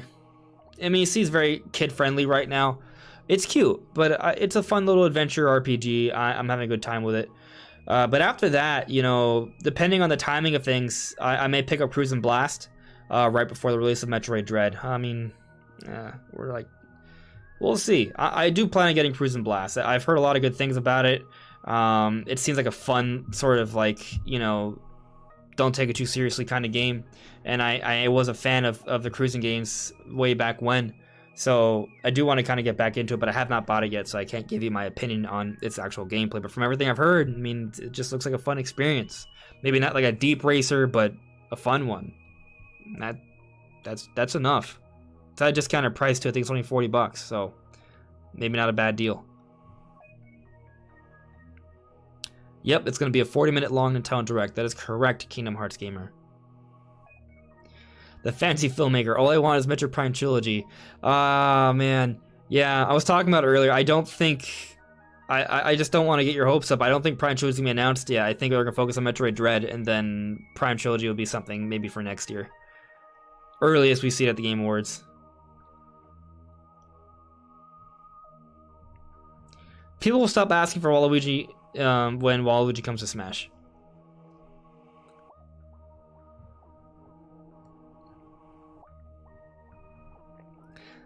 Izzy XD 1019. What if there's a Metroid Dread Special Edition Nintendo Switch OLED announced tomorrow at the Nintendo Direct? Like a special version? I know. I think the Switch OLED is basically that. It kind of already is fashioned off the Emmy. As much as I would want one, I don't expect that. Yeah, I think they need to come out with the base version first, and then we start talking about like themed versions coming out later down the road, right? So maybe there could be a Metroid 3 themed OLED Switch, maybe for Prime Trilogy, right? Or maybe for Prime 4, or just a base. I don't know. Whatever is kind of going right at that point. I could see for that, or maybe like a controller, right? Like maybe like a themed Pro controller, because they did that for Xenoblade, they did it for Smash. I think they did it for Animal Crossing, they did it for the Joy-Cons. So yeah, I don't. Not a Switch. They would have announced that already, I think. I mean, it's 2 weeks off. Yeah, it's too soon, I would say. We're way too close.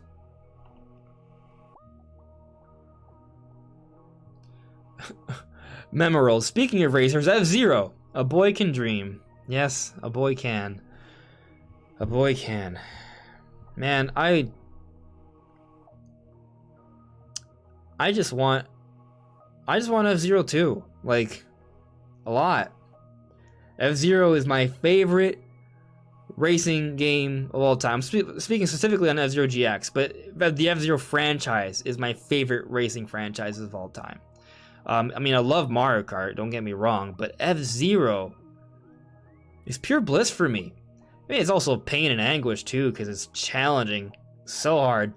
But the moments you get, just hidden thousands of kilometers an hour, and then you careen off a cliff and you're boosting, and even though there's this thing called gravity, you're like defying it a little bit. You're flying through, and there's so many great tracks in the series, and you're going so fast, and there's just like those moments, right? You're flying through in the air, and these beautiful futuristic worlds or exotic worlds, and then you land, and then you're boosting through, and then you're trying to get to first or second place, and you boost, you like exhaust all your resources, and maybe explode right at the end, but you just win by a fraction of a second, and it's just this epic thing.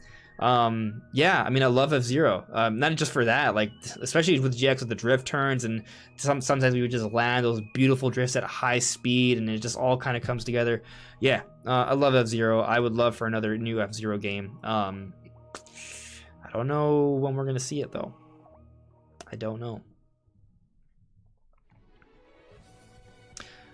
Control Alt Dan. Off topic, but will you be playing the Halo Infinite beta this weekend and next weekend? No. I do not own an Xbox. I mean, can I play it on PC? I had no plans of playing it, actually. Not that I'm not interested at all. Yeah. Right now I'm only playing stuff on my Switch. I just finished recently Resident Evil Village on my PS4. I have not gotten around to buying a PS5 or an Xbox Series X yet. So we'll see when I get to that. Yeah, I mean, I think Halo Infinite is awesome. I'm excited for it. I just don't know when I get around to playing it. Izzy, Splatoon 3 delayed for summer 2022. Well, it's never been given a specific release date, so it wouldn't be officially delayed, not publicly at least. Let's see here. Kingdom Hearts Gamer. I just want Nintendo 64 on Switch. You know, let's talk about that for a little bit, because that is the rumor that we're getting N64 stuff. So what's going on with this N64 stuff, right?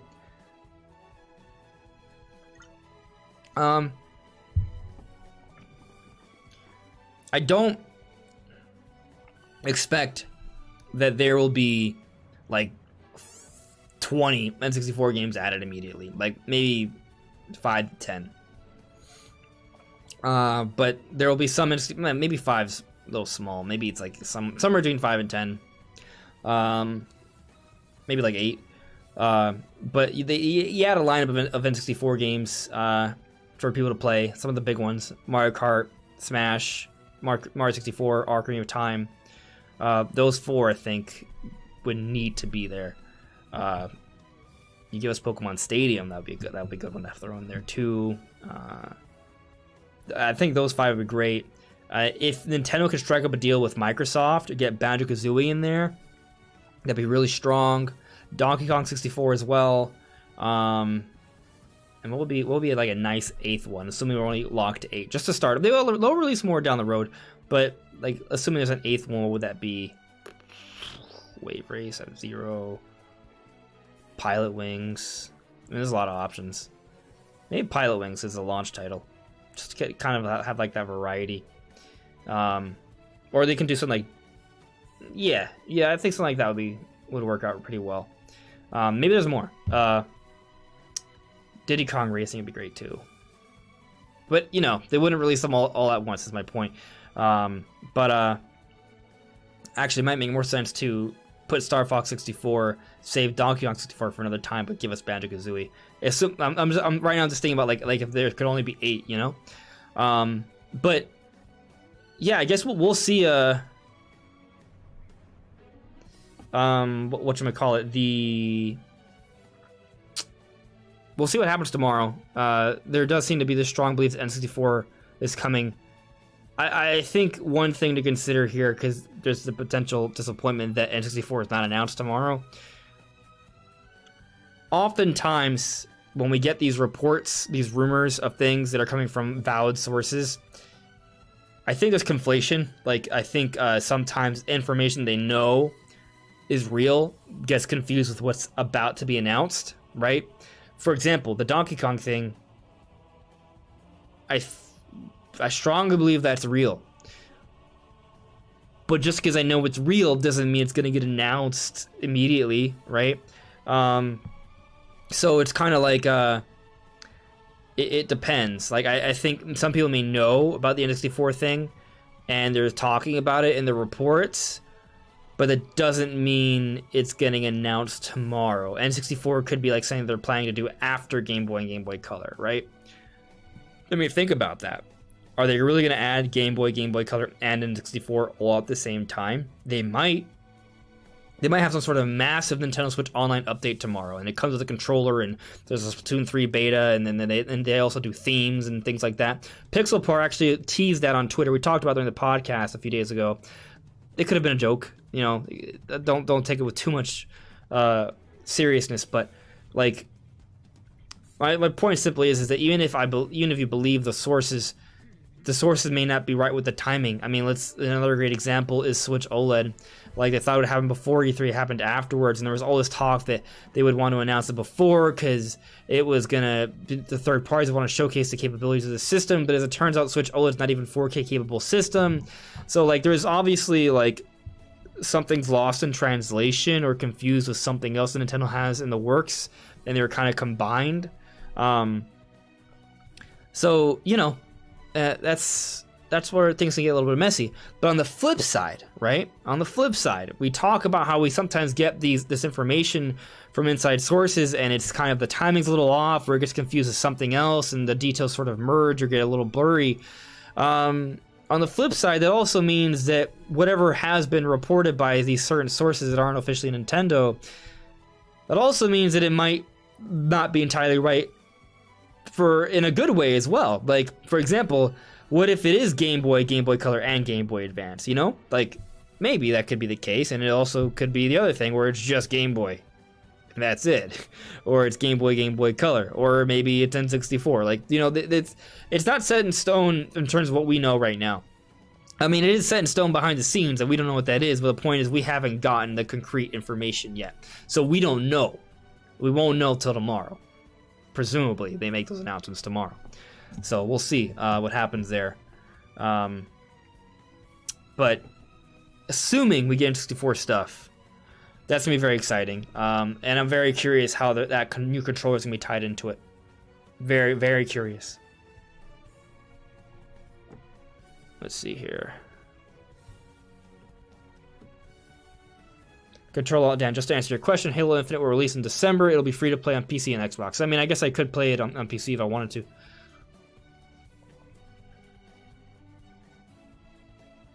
Control-Alt-Dan again. I'm the only one that thinks that Switch lacks some personality. It had no music, themes, or any kind of customization apart from profile pictures. I have noticed that sometimes when you go into the Switch eShop from a game, it does have game-related music that was programmed for that eShop transition. So the eShop has had music, but it's not the default form of the eShop. It would be interesting to see if they were to update that. JM0235, do you think we can see Astral Chain 2 tomorrow? That'd be quite a turnaround. We got Astral Chain 1 in 2019 to then get another announcement now. It's not that it's not conceivable, it's just that you would think that they would give us Bayonetta 3 first. You know what I mean? So I'm gonna say no. And if I'm wrong, I'll be so okay with that. But I just feel like Bayonetta 3 is right around the corner. And I don't think you do both at the same time or within a year of each other. I think you wait a little bit.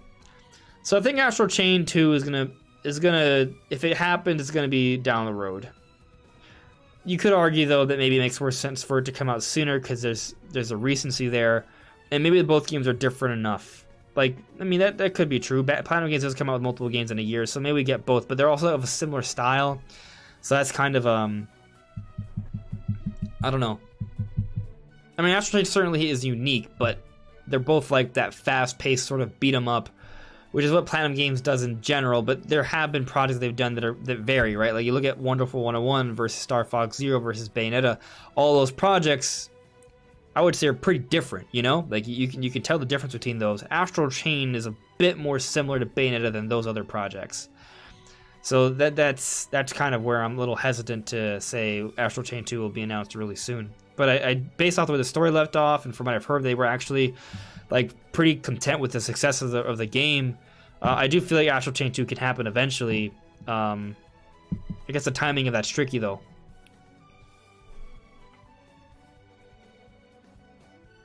Armchair analysis, considering the licensing of James Bond, Nintendo would have to really work hard for GoldenEye 007 on a potential Nintendo 64, Nintendo Switch Online service. The licensing would be a nightmare. I think if there's any game that does not show up on Nintendo 64, it is going to be GoldenEye 007. If they get it on there, that'll be incredible. And just for the record, if we're talking about like games that should be a part of like that initial lineup, GoldenEye would be one of them, but there's a whole licensing issue that I think kind of gets in the way of that. Yeah. That's all right, Doka. You come and you watch when you can. That's fine. Yeah, 3DS had a lot of themes, guys. A lot of themes. Me versus a beautiful disaster. That's funny, Smash. You play. That is funny. All right, so I've been doing this stream for an hour 37 minutes. How much longer should I go? Is there any final questions or points you guys want me to get to before I call it an evening? Probably do this. Maybe we're getting to the end, I think.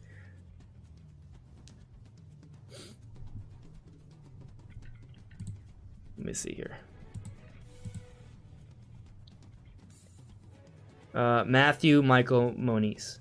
Could we get Mario Kart 9? Sorry if this was already said. I just got here. That's fine.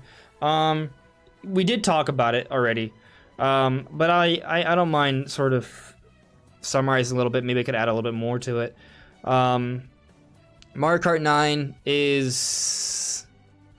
I mean, yes, we could get Mario Kart 9. To put it simply, yes, we can. Like, they could, right? I think the point has been made that, you know, it does look like Nintendo's putting out a lot of sequels. It does look like they are kind of positioning themselves to do a bit of a mid-gen refresh.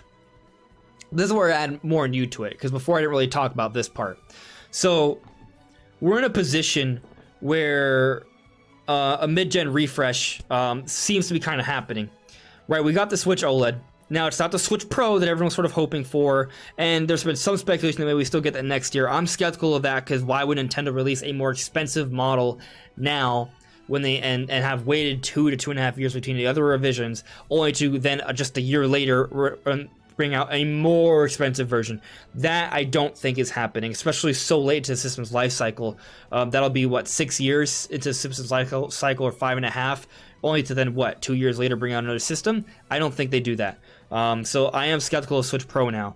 But maybe a 4K dock, some sort of 4K upscaling capability, like as an accessory. That's like maybe best case scenario I could kind of see until they do the next Switch update. But yay, Brandon. What's up, Brandon? What about Nard in the chat? But anyway, going back to my point, the mid-gen refresh I kind of see happening right now, right? Because we just got Switch OLED. Nintendo just did the update for the Bluetooth support on the Switch operating system. And there's this news of a controller and online updates and rumors of maybe things finally being added. All of these things seems to be kind of like a system-wide sort of improvement. Earlier this year, they did fix up their online service. A new version of their online service is now set up that are better. And we look at next year, right? We're getting Breath of the Wild 2, Splatoon 3, Mario plus Rabbids Sparks of Hope, all sequels to big releases from 2017. And if the rumors are true, Xenoblade Chronicles 3 as well. That's all huge.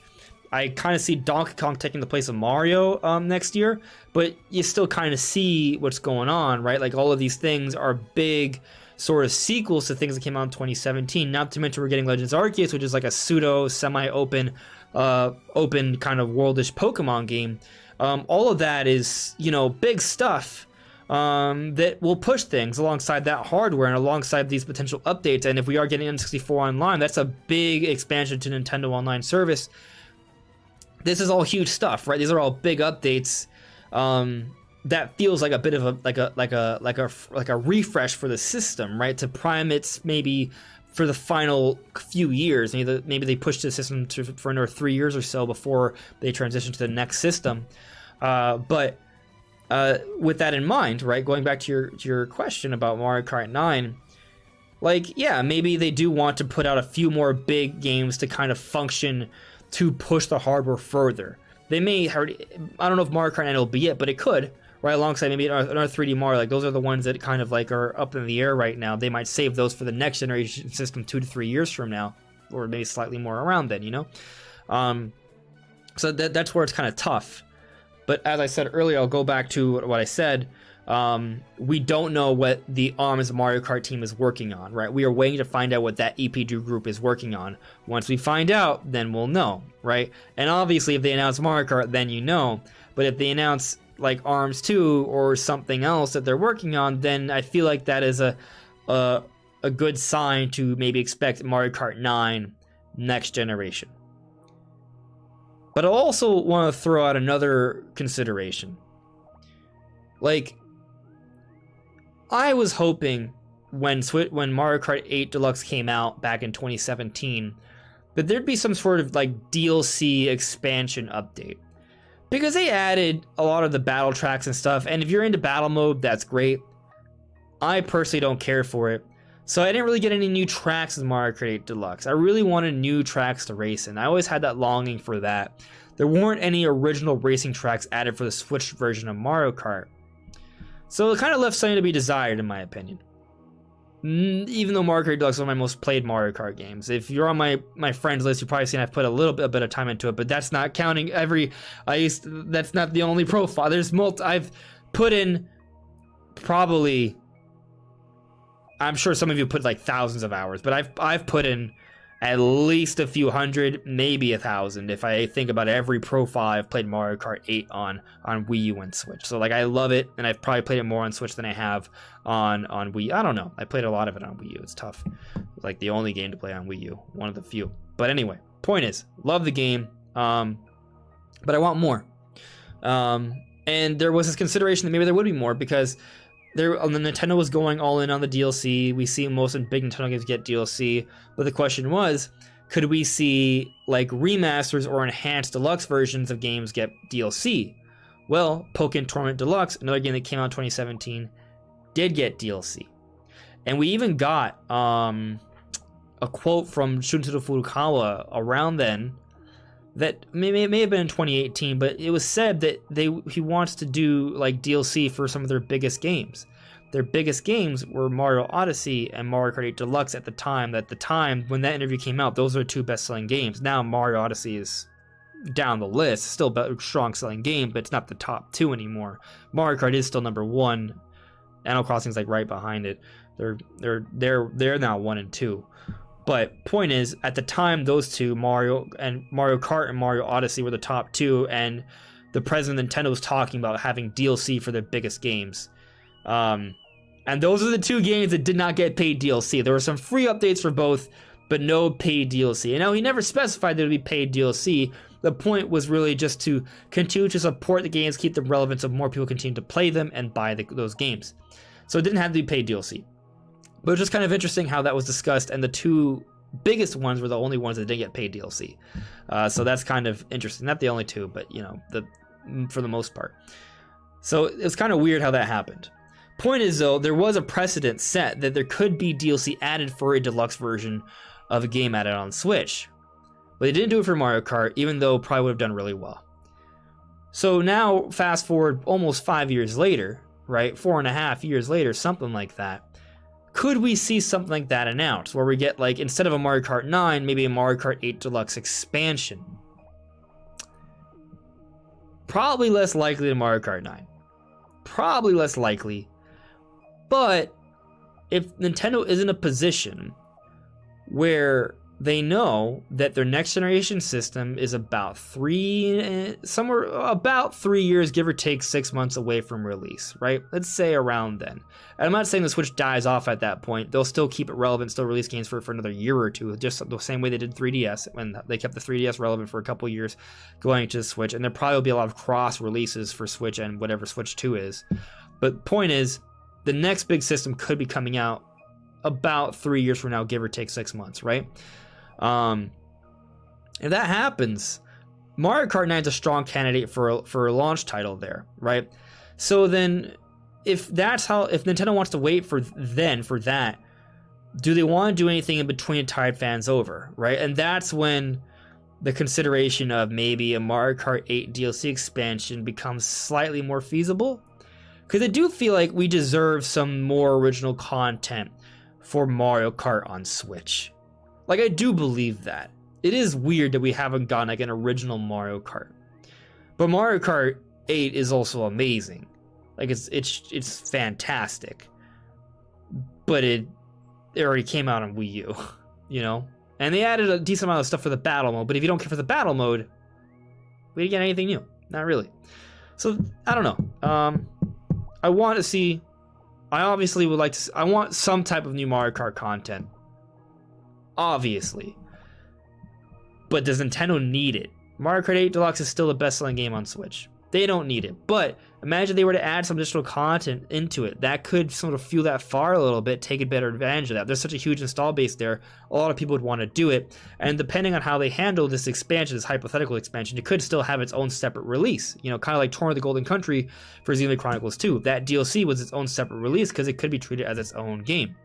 So, you know, I would love to see it. I don't know if they'll do it, but fingers crossed we get some sort of new Mario Kart content before the Switch's life cycle ends. Ian Boast, am I going to stream the Direct tomorrow? You bet I will. I'm streaming it. I have to. I don't have to, but I'm going to. I am available, so I'm going to do it. As long as power doesn't go now, I'm gonna do it. And even then, I'll probably still try. So yes, I'll be streaming the Direct tomorrow. You guys can tune in. It'll be great. We can watch it together, react to it. I'll probably scream if anything cool happens for me. Not saying if I don't scream, it doesn't mean there wasn't cool things, but you know, we're all excited about different things, right? Like if there's a Zelda trailer, or if they show off Donkey Kong or Xenoblade Chronicles 3, I'll cry or scream or both. But if they announce Ryu Hayabusa from Ninja Gaiden for Smash Bros, I'll be like, oh, okay, it was real, great. Like, you know, like not everyone's, I can't scream for everything, or else I'd just be lying to you guys. But you know, I think there's gonna be some exciting stuff. There'll be a few moments.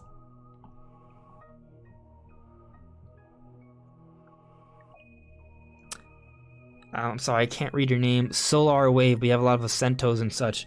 I wish there was an option when themes come to Switch where you can capture images from games and make them themes for the Switch. That would be pretty cool, right? That would be pretty cool.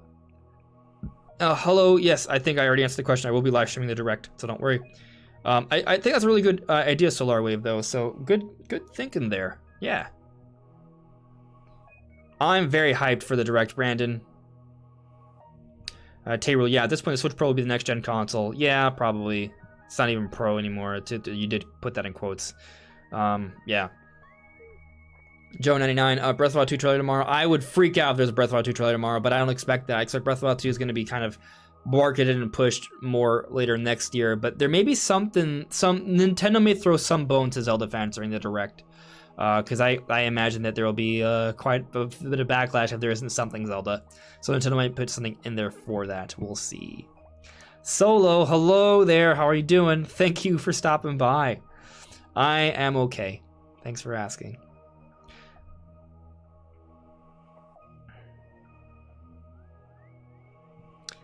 Via T, Pokken DLC, which is late content already available on the arcade machines.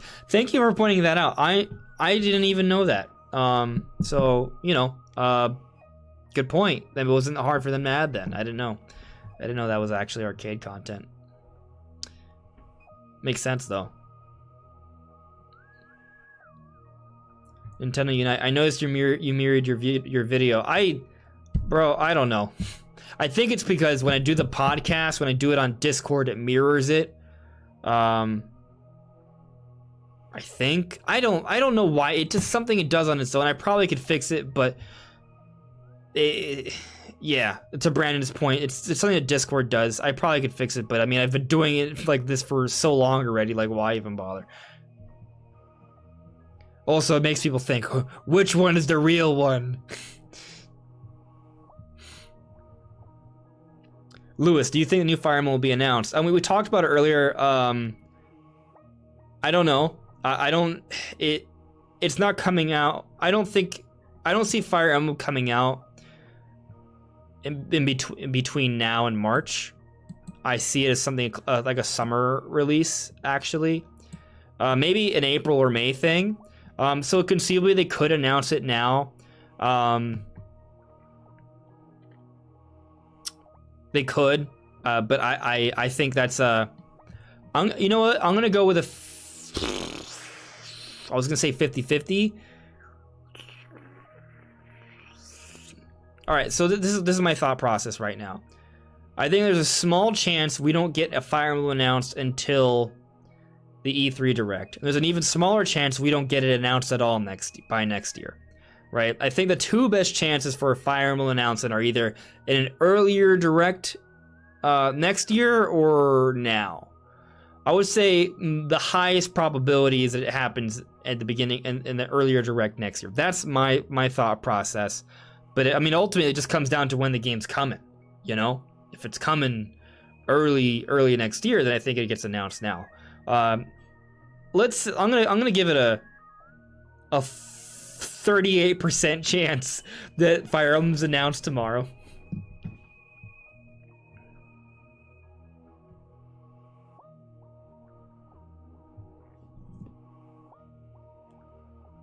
Vooper's saying it mirrors my view for, yeah, that's probably because the way I do it on OBS is probably how it works out. Yeah.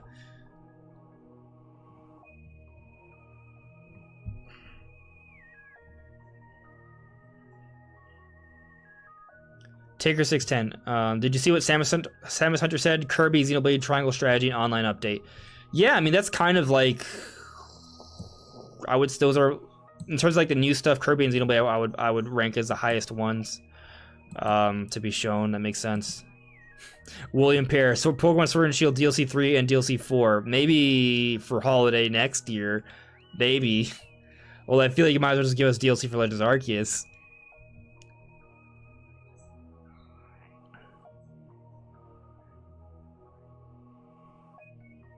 Yeah, I got you. So the time zones are certainly a challenge. You know, I do sometimes feel like trying to do like a midweek stream kind of like this, you know, slightly earlier to the day. This one's working out really well, but obviously, you know, direct hype, right? So we'll see. We'll see. But thanks for stopping by. I appreciate it. D. Fox, you're still holding out for Cinderace for Smash. Well, I think tomorrow's your last chance. Jack from DA, what percent would you say Game Boy for Nintendo Switch Online is going to happen? 70 to 80%. I think it's actually higher. Like so the reason, like, you would think that maybe I'd be more confident, and now I'm like debating if I should even be that confident, because tomorrow is going to be interesting, because I'm just not sure exactly how Nintendo's going to handle this. Because I feel like it would be weird for Game Boy, Game Boy Color, and Nintendo 64 to all be announced at the same time. For there to be a new controller to work with that. For them to also add themes. For, like, that's a lot. Nintendo doesn't usually add all of that all at once, you know? So that's why I'm kind of like a little skeptical. But right now, some of the rumors have been pointing towards like a big update, right? And that would coincide with the idea that we're looking at kind of like a mid-gen refresh for the Switch, where they have a big sort of operating system update, a big online update. They have a lot of their big sequels coming out next year, like, and they have the revision now with OLED, like all of that bodes well for that thinking, you know. And maybe this Switch controller is like just an enhanced Pro controller to also support the idea of a mid-gen refresh as opposed to just an N64 thing or something. So it's all tricky, but if we look at it as like a big update, like the biggest update we've seen for Nintendo Online, because it's meant as a mid-gen refresh, you know, like that big update to kind of push us through to get us to the end of the generation healthily, then it becomes a little bit more conceivable for me to kind of expect there to be more than just like one platform added. But again, I don't know if that's exactly what's going to happen. So then when we think about, there's reports of N64, and there's reports of Game Boy and Game Boy Color, will Nintendo really do both? That's where it's challenging. But if it is, as I suggested, that it's going to be like that they're doing a big update for a lot of things because they're trying to have a big refresh for the system across the board, then I can kind of see it happening. But even then, I would say most likely we get Game Boy, Game Boy Color before N64. I hope we get both tomorrow, though. I hope all of this is pointing towards that big mid-gen refresh. So I'll stick with like 70-ish% for Game Boy, Game Boy Color coming to Switch and being announced tomorrow. I'm sorry if I'm wrong. Nintendo Unite. Any Wii U ports in this Direct? What other Wii U ports are there left? Like Xenoblade X, right? But I don't expect Xenoblade X because I expect Xenoblade 3 to be announced. I think Xenoblade X they'll save for an even later date. I do not think Star Fox Zero will be ported. I do not think that. I do not think Star Fox Zero should be ported. I think that game needs too much work. I think it's too integrated with the Wii U gamepad. I think if they're gonna, I think they should just make a new Star Fox game. I think Star Fox Zero is already kind of a reimagining of a reimagining of a remake. Like it's, I don't want a remaster of that. I think they just need to create a new Star Fox game. Just create a new one. And that's it. We don't need that. Star Fox Zero was not received well critically. It's not like other Wii U games like Pikmin 3 or Mario Kart 8 or Pokken Tournament where people were like, oh, this is really awesome. It was something that a lot of Star Fox fans were upset about. It was something that was off-putting for a lot of people. It was divisive. And when I say divisive, I don't mean like Skyward Sword where it still sells millions, okay? I mean like, it's a drop in the bucket kind of game. So, I would say, yeah, Xenoblade X is probably the only one left that really should get brought over to Switch. I can't think of anything else. If you guys can think of anything besides, don't say Star Fox Zero. You can, I just won't agree with you. You know what? Animal Crossing Amiibo Festival. They should bring that over to Switch. I'm joking. That's also would not be brought to Switch.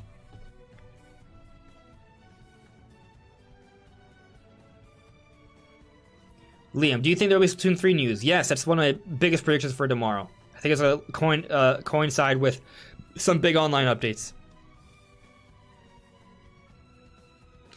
Sammy, Yoshi's Woolly World. Okay.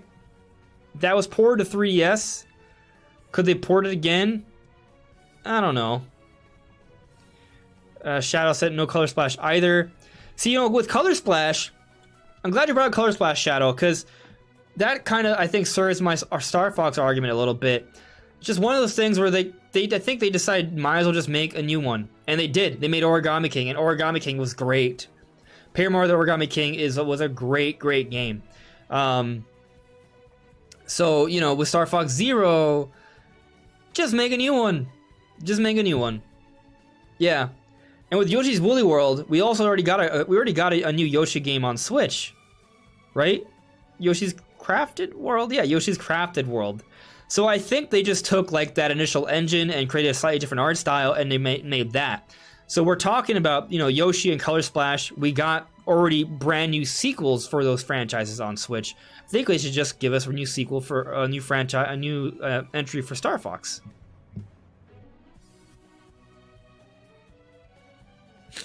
Brandon, yeah, but Woolly World is better. Okay, great. That's it's actually a good argument. So, of all the other Wii U games that could be ported, I'll say that if they port over Woolly World, I would be like, all right, that's a good one to bring over. Yeah, Sammy, Wind Waker and Twilight Princess, they're not really Wii U games. Yeah, they're not really Wii U games, but they are the HD. They would be bringing over the Wii U versions of those games, right? So double remasters. Although I doubt they'll change much if they were to bring them over to Switch. So yeah, if you count those, Wind Waker HD, Twilight Princess HD, and Xenoblade X. I don't think they're bringing over Woolly World. I think they ported it over to 3DS. They already made a new Kirby game. I think they just make another Kirby game, even though it's good. Yeah, that's pretty much it. Yeah, I think we're pretty much reached the natural end of this hype discussion, my friends. We went on for 2 hours, 2+ hours. We're gonna stream the Direct tomorrow. We're gonna start a little early, at least 30 minutes early. Brian, I don't know if you want to join me if you can. Yeah, it's gonna be lit. It's gonna be a party. It's gonna be a good time. I'm looking forward to it. And yeah. Hype responsibly, my friends, but I think we're going to have some nice things to talk about and get excited about tomorrow. But that's all for now, guys. Leave a like, subscribe, share the stream. That's all appreciated. I'd also like to thank my patrons, by the way. I got a new patron recently. I should point that out. Yeah, Jamie Frenchie, thank you very much for being a patron. I don't know if you're watching, but thank you. Yeah, if anyone else is interested, it's all linked in the description below. But I will bid you all a good evening, and I'll see you tomorrow. Take care.